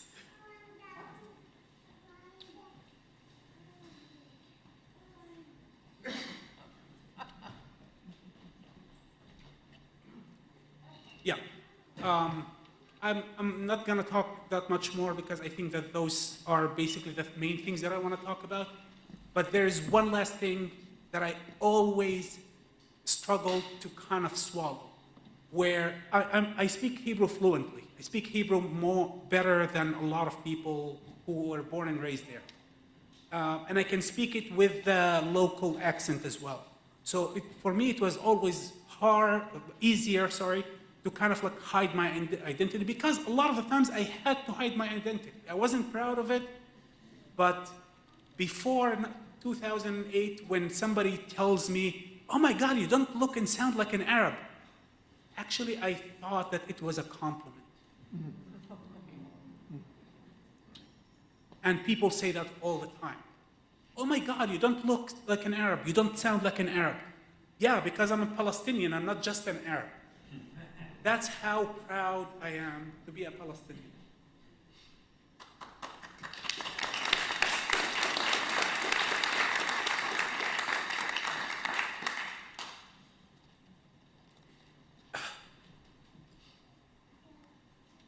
I just want to tell you that I feel sorry for all of you, that you weren't born like me, because I feel that we are the moral compass of humanity. Thank you very much.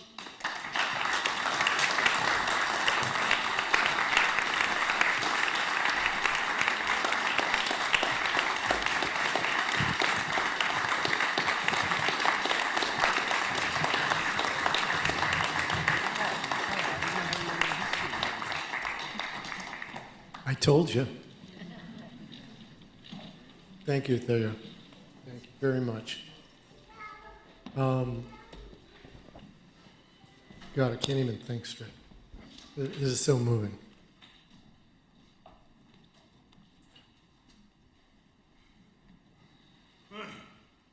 What's next?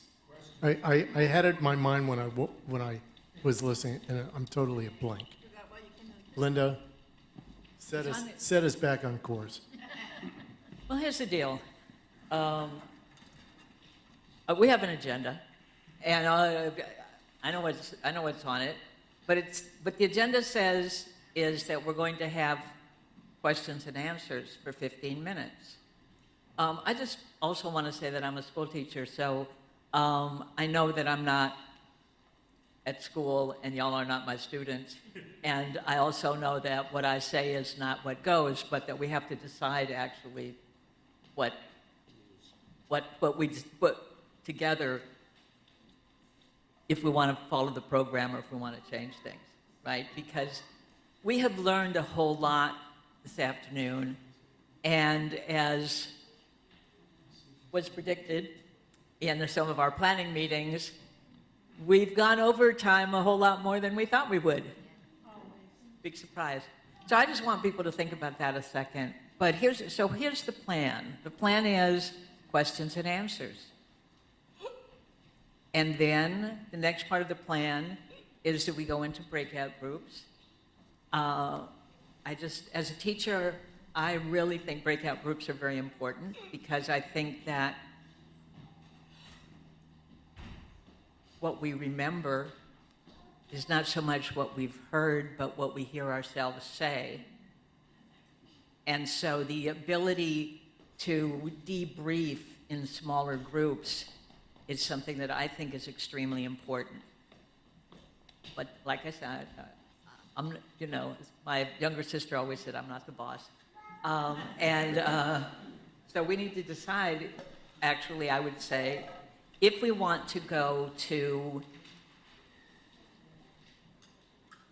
Q&A right now, or if we want to go into breakout rooms right now. Okay, so here's what we got.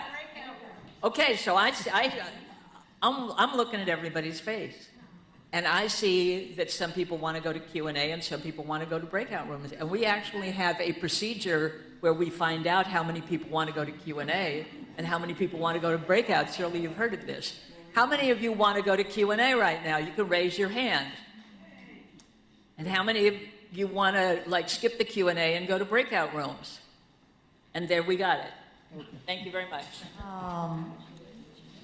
Again, that's actually part of this important propaganda machine that has to give specific details of everything that you fit a whole narrative.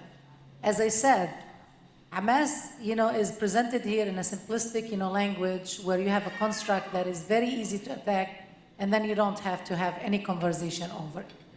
So in terms of the money, actually that came as just before October 7, there were leaks that Israel was sending money to Hamas, and Hamas was taking the money, and they were doing, I don't know, they said they are corrupt, And obviously after October 7, we know that that was part of their plan, right? That to actually, prepare for breaking out of, of the siege. And the other thing is about that they don't have rights, and that, what do you expect from anyone to talk about Hamas other than saying that? I already told you all the things that you hear in the media over and over and over, and that doesn't really allow for any any legitimate conversation. We have people under siege, and it's very hard to evaluate any government under those conditions, right? When the accusations came out, and this was one of my slides actually against Hamas, Hamas said, I welcome an international investigation to all these charges. And Israel said no, right? So why did Israel say no to those international bodies coming into Gaza and investigating them? That's the question. So until we have that, it's very hard to really have no one's educated answer to that question. Does that make sense, you know? Miguel, do you want to? Actually, this idea that Hamas is not spending the money in the right place is actually to deflect the criticism or the idea that it was Israel, or Netanyahu specifically, who allowed the money to go into Gaza, into the hands of Hamas. So there's a deflection here. And then, of course, they say, oh, they didn't spend it for the use of the Palestinian people or the people of Gaza. And we think what? Roads, hospitals, schools, maybe universities, everything that Israel is destroying right now. So it is a way of really, again, shifting the narrative. Because, yeah, they built tunnels. This is a resistance group. This is a resistance movement. And, of course, they have to protect their resistance, so to speak. And they built tunnels. Actually, everybody's still amazed at the kind of tunnels that they have made. And I'm sure, and I hope, that after everything is settled, that they can do something like that for, transportation.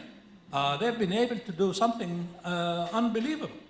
And so I would say once again, it's a deflection of the criticism, and it is an absolving of the very thing that Israel is doing right now, destroying hospitals, destroying schools, destroying universities, and all of the infrastructure that existed for the help of the people of Gaza. I don't really have much to add. I just wanted to make a couple of brief points. The first is what Hamas spends on weaponry and caves to hide in or tunnels. I mean, those are their defense expenditures. I don't think one would expect any country or any government, whether elected or not to do that. So these kinds of criticisms are, from those especially who are busy attacking them all the time, are really disingenuous. It's just meant to paint them in a negative light. Nair, I'm not going to ask you because I will move down the line. So I don't know if Israel established Hamas or not, but I know for a fact that it was their best player to fund in order for them to never actually claim to establish a Palestinian statehood, to divide Palestinians into two territories, although Palestinians actually, I just want to elaborate on that a little bit. We Palestinians have, like people like myself, Palestinian 48ers, Palestinians diaspora, Palestinians in the West Bank, Palestinians in Gaza, and you have Jerusalemite Palestinians. Each one had even a different identification cards. So the fact that they are dividing us and have been always dividing us, that's not a secret. Nobody can actually deny that. But whether it was established or not, it's a fact that there are times where Benjamin Netanyahu himself talking openly about, like, if anybody ever want the prolong of the status quo, you need to fund Hamas. If you don't want to establish a Palestinian state, you have to fund Hamas. So yeah, they profited off of this kind of Palestinian faction. And in history, it happened so many times before. Like if you look at those mujahideen in Afghanistan and in Iraq, and those people were very close allies to the United States. They were basically trained and established by the CIA, and later on, they just drifted, because that's how people who want different things usually function. And that's my 2 cents about it. I agree wholeheartedly. I just wanted to point one thing out. Yes, it wasn't formally created, Hamas wasn't formally created by the Israelis, but when it formed, the Israeli authorities did allow it to continue operating and collect money, but because they believed it was purely a religious organization and would take, support away from the PLO, which they viewed then as their major enemy. They did not allow the PLO to operate and collect money, but they did allow Hamas to do it. And it took a while until they realized that, hey, any Palestinians who get together don't want to be ruled by Israel. And so Hamas became their enemy. So, but in later times, until the most recent attack, they actually allowed money to go to Hamas because they wanted to maintain, and they were open about it. You mentioned this. There are quotes. I mean, this was not a secret. The Israeli Prime Minister and others openly said they wanted to maintain this split within the Palestinian community, which would be an excuse for them for why they can't reach an agreement, because you got these 2 different Palestinian groups that are fighting each other. Who do you agree with? Yes, divide and conquer, of course. And 2 of the major assaults against Gaza were actually in direct response to the call for a national unity government. A couple of times, the Palestine Authority and Hamas got together and said, we're going to have elections, and so that we can have a unified stand, a unified government, and more specifically 2014. And because that was on the offing, Israel would attack Gaza so that it will scuttle the negotiations, that it will scuttle the national unity government, and then Israel will claim there is nobody. And until today, they say nobody to talk to, nobody to negotiate with. And that's exactly why they created the space, or they allowed Hamas to operate in a space so that they can divide and conquer. Can anybody address my question? Yeah. Well, first, just to continue with the thought, and I agree with everything, I'm just going to add, when we talk about these issues, we have to respect Palestinians and what they think of their parties. It's not up to us here in the States from far away to say Hamas is and Hamas is not. For Palestinians in Palestine, Hamas is a resistance movement, and it's the most popular one right now among actually millions of people around the world. So it doesn't matter what we think and what we analyze at the end of the day if that's what they believe in. And I even talk to sometimes people from Fatah, their nemesis, basically. Now, even Fatahawis, even Fatah, from, or other factions, they are all supporting Hamas. So just, please keep that in mind. It doesn't matter how it started. It doesn't matter if Israel wanted Hamas to exist because it would undermine the PLO. At this point, it doesn't really matter. So thank you for that. Now, Isn't it a little incoherent? what's that? Isn't it a little incoherent to talk about the power of propaganda and talk about the New York Times influencing all of our things, and in the same breath, talk about how the people who are being propagandized have to be believed, right? Like that's incoherent. I'm not saying I disagree with you. I'm just saying those 2 thoughts, the fact that you can talk about how everything's propagandized and we can't see, and then talk about how we have to believe the blind people and do whatever they believe. I'm afraid you totally misunderstood what I said. Well, I suppose I did. The propagandized people are you and everyone here. Well, the propagandized people are all over the world. We're not the only propagandized people. Right? The people in China are propagandized, and the people in Russia are propagandized. But there is and the Palestinians are propagandized No, just no, as no. much There as is lived everybody else. there is lived experience. There are people living under brutal colonization and occupation. You can't. They have their own lived realities. They see things every day on the checkpoints, in home demolitions, in settlers, burning their cars. So. I agree with you. So it doesn't, yeah, anyway. So I think my point was totally different. Anyway, now nation state, and I'm not an expert on that, but I just, because I hear it all the time, I think in principle it makes sense that people push against the nation state. The problem is in the Palestinian case, we don't even have an option. Like what are we, like the best we could call for now is one country for everyone to live together in equity and fairness. And for Palestinians, we're really generous and kind to accept our colonizer to stay with us in the same country if they accept, of course, conditions of you know, fairness and equity. And you can't live in an ethno-state and then claim you are a democracy. So, Can I add something about that? I'm sorry, I forgot that you asked about this, and it is a really important question. And what I wanted to point out is, as hopefully people know, this whole concept of a nation state is a 19th century concept that came with the falling apart of these large empires, such as the Austro-Hungarian Empire and the Turkish Empire or Ottoman Empire. And the idea was, people thought, okay, so there are all these nations and each one should have a state and govern itself.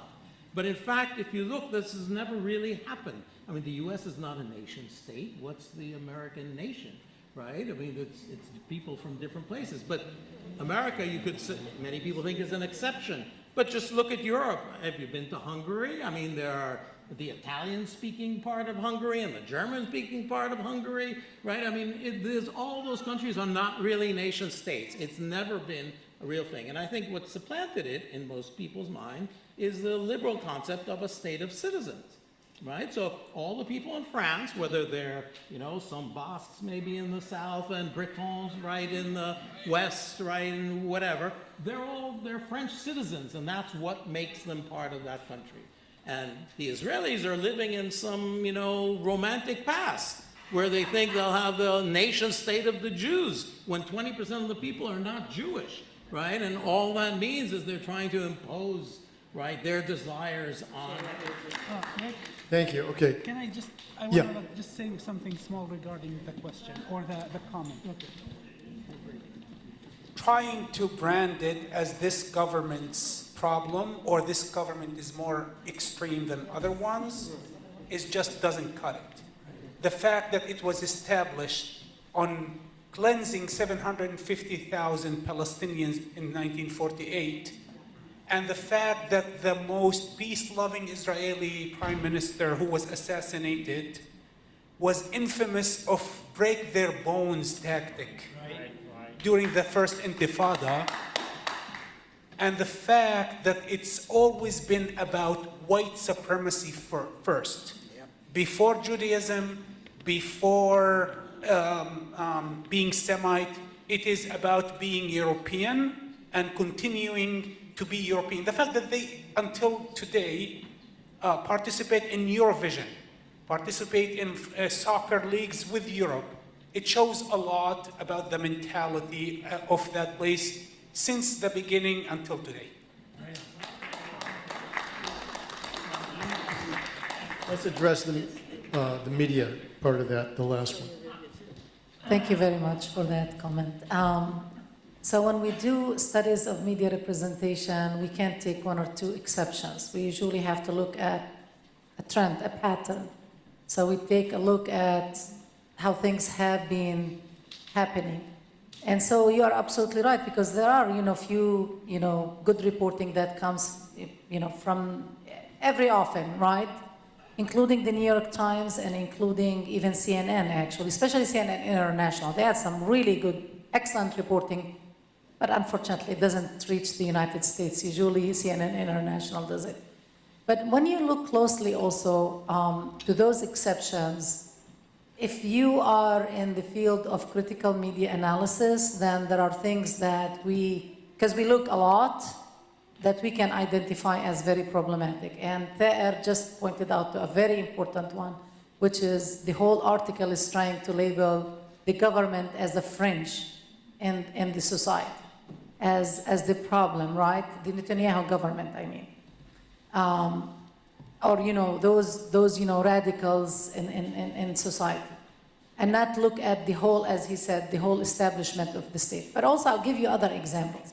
So after 2014, and the New York Times did really terrible reporting on, as I said, on what was happening in 2014, the Israeli attack. And after the Israeli attack was done, there was a photo article, and it had the story of two young Palestinians who filmed themselves running from their apartment building when it was hit. They were just young teenagers. So at face value, when you watch it, you go like, wow, this is amazing. Because the story is so gripping, is so true, is so live. And they have their images, then they interview them at length, and they have their experience for about 20 minutes.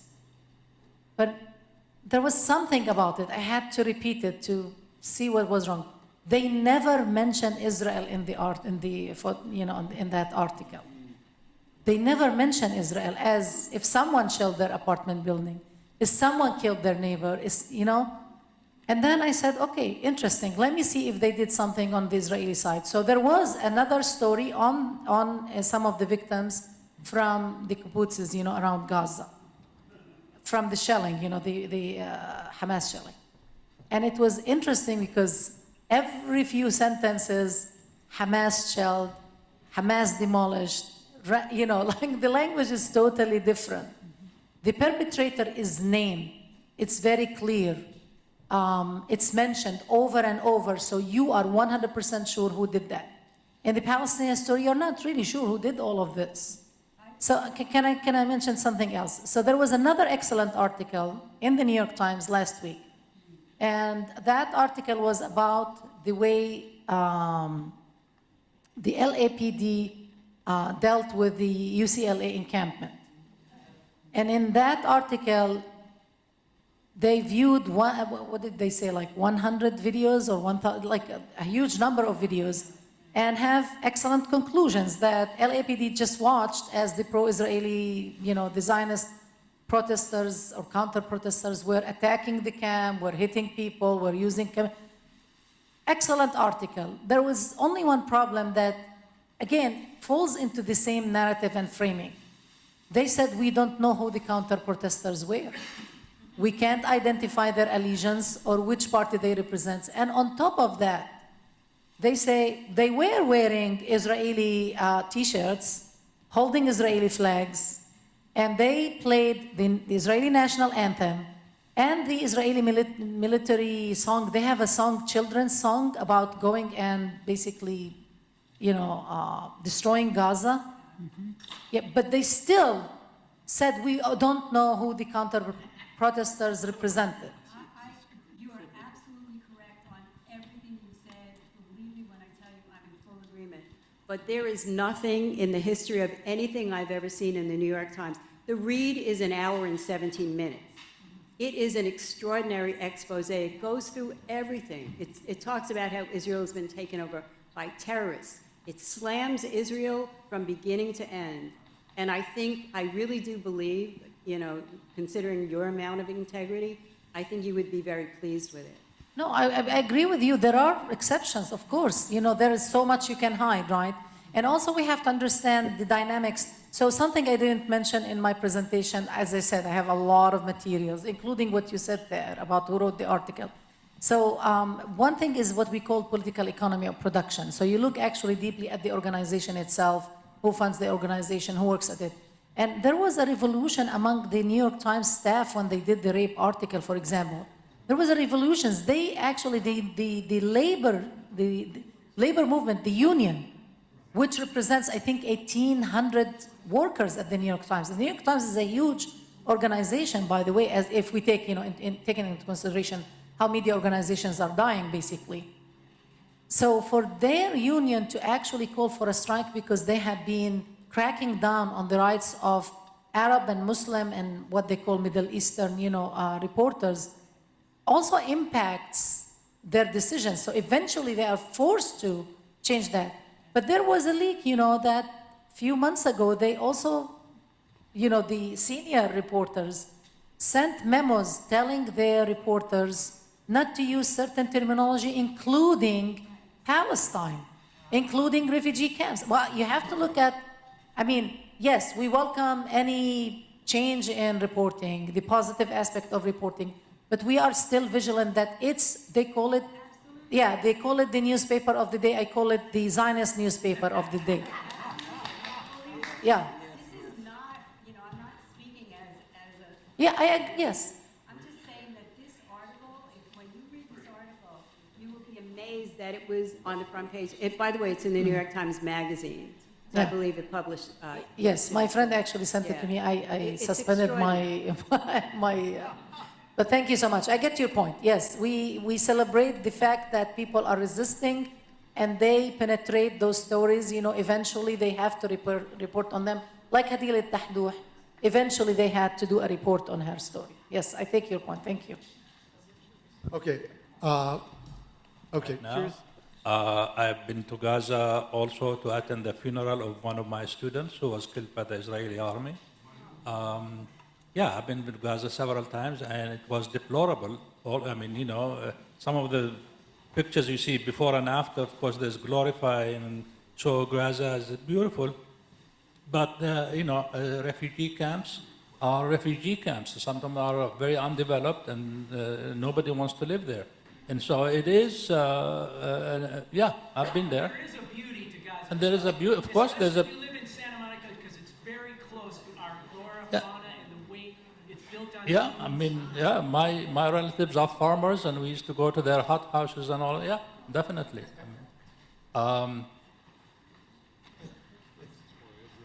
I think you have family there, right?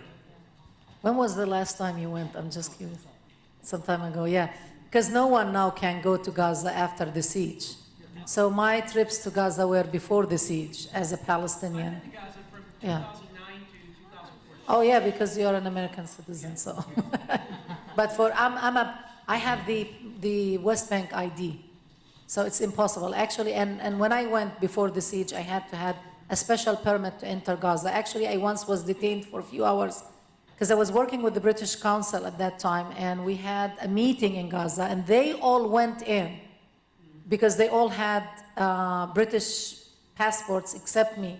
I was stranded on the border until I think the United Nations car came and they talked to them and they took me with them, if I remember correctly, because that was like 30 years ago maybe.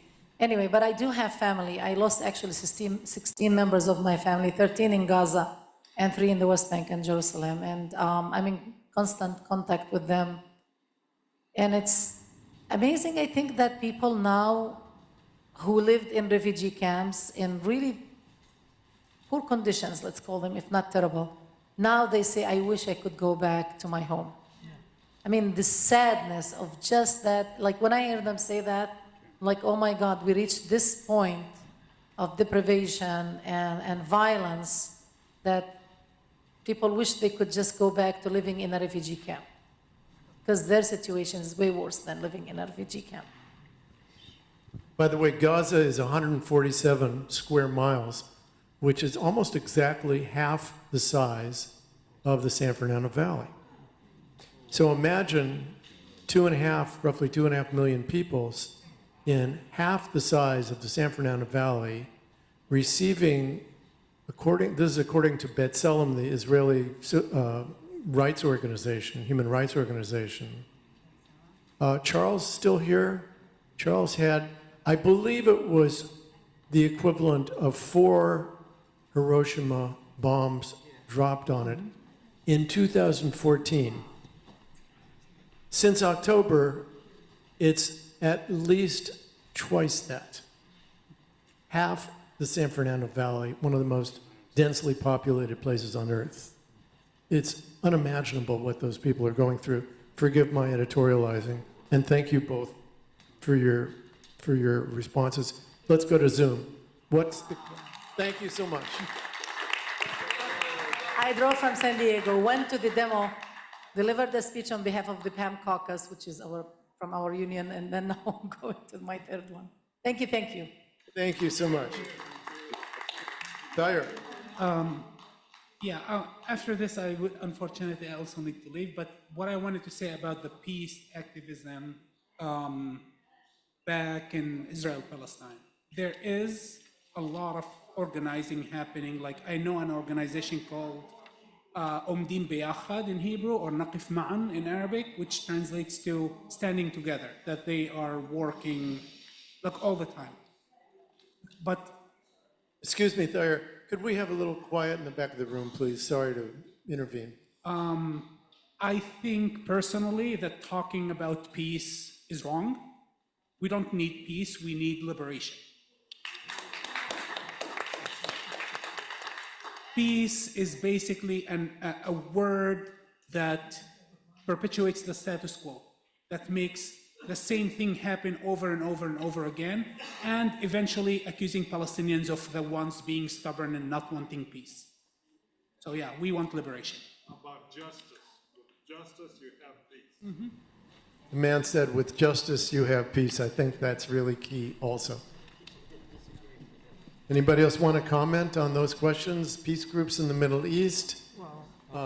Location, we didn't, nobody addressed location. Why is the location of Israel so special? The peace groups, I would say that if you're out looking for peace groups in Israel that have reasonable positions, it's a very small group. Even the people that you see demonstrating now against the Netanyahu government, I mean, by and large, people want the hostages released. Maybe some of them don't even care about that, right? They want that government gone, but most of them are not looking for a significant change in the attitude towards the occupation or Palestinians. There are small groups. I don't want to say they don't exist. He mentioned one. You can look up 972. I don't remember what their website, the whole website address is, but you can find it, I'm sure. And sorry? Yes, 972. Plus 972, but that's not the website address. So look for that, and you'll find that you can see opposing viewpoints. The previous editor is a friend of mine. The previous editor is a friend of mine. So I want to respond to the earlier questions. I mean, I'm against borders myself. My personal experience, I was traveling from Damascus to Amman, and it's a journey in the car like an hour and a half, 2 hours.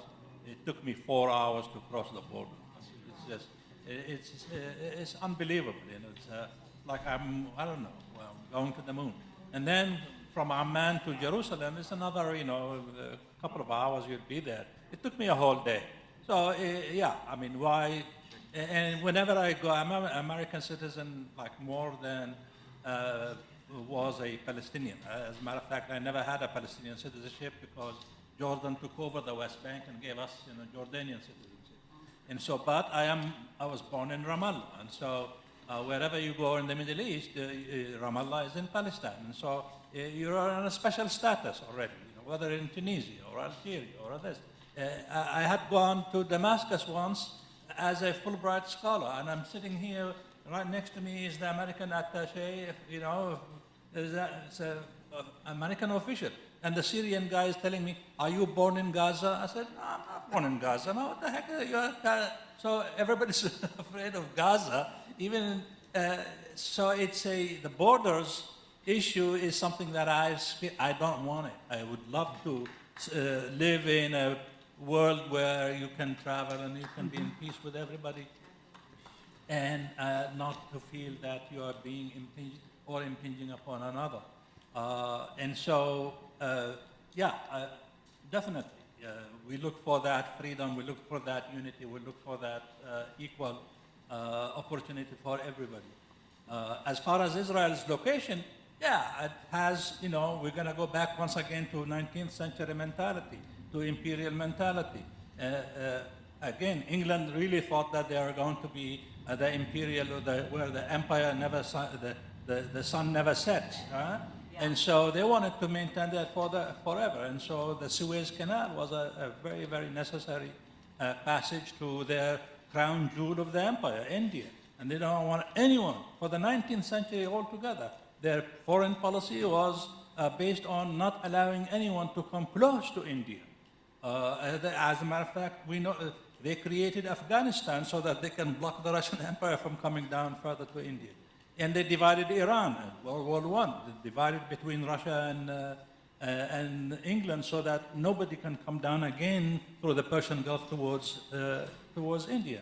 So that's one reason. But imagine also, since 1948, the Arab world, which has a lot of potential, has a lot of wealth, has a lot of people, has a lot of resources. What's happening to those resources? There's lack of development. There's lack of, the resources are being taken away by imperial powers.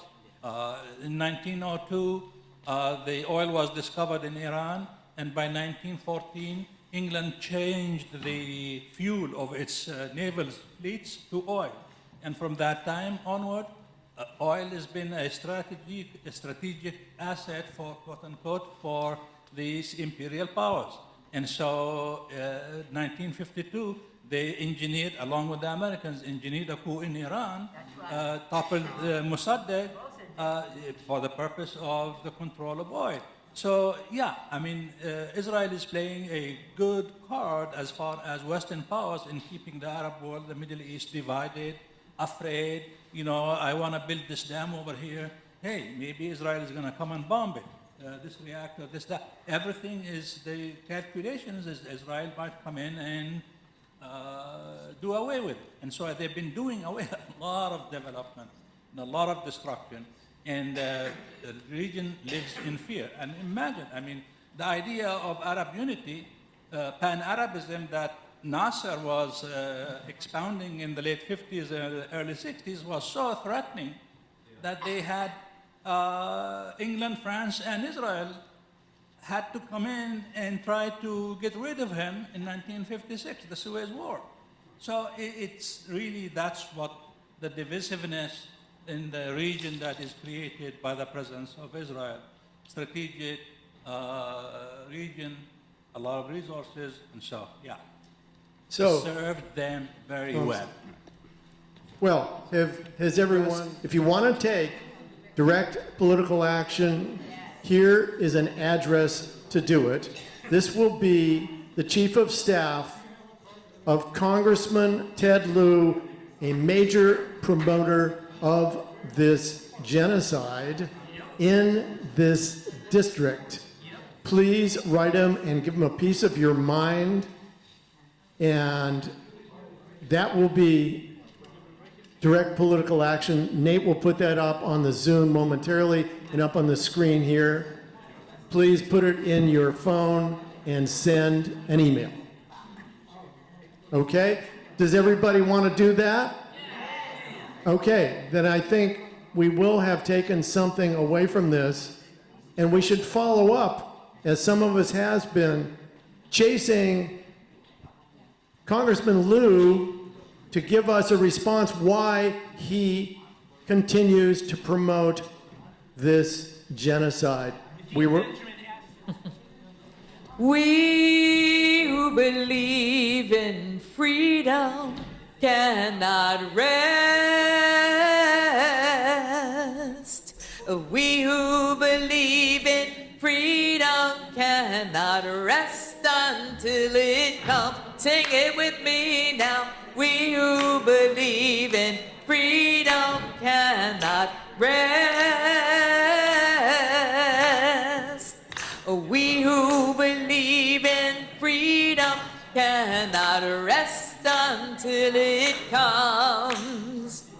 Until the killing of black men, black and brown daughters and sons is as important as the killing of white ones. White daughters and sons, sing it with me now. We who believe in freedom cannot rest. We who believe in freedom cannot rest until it comes. Thank you so much to everyone that worked hard to organize this.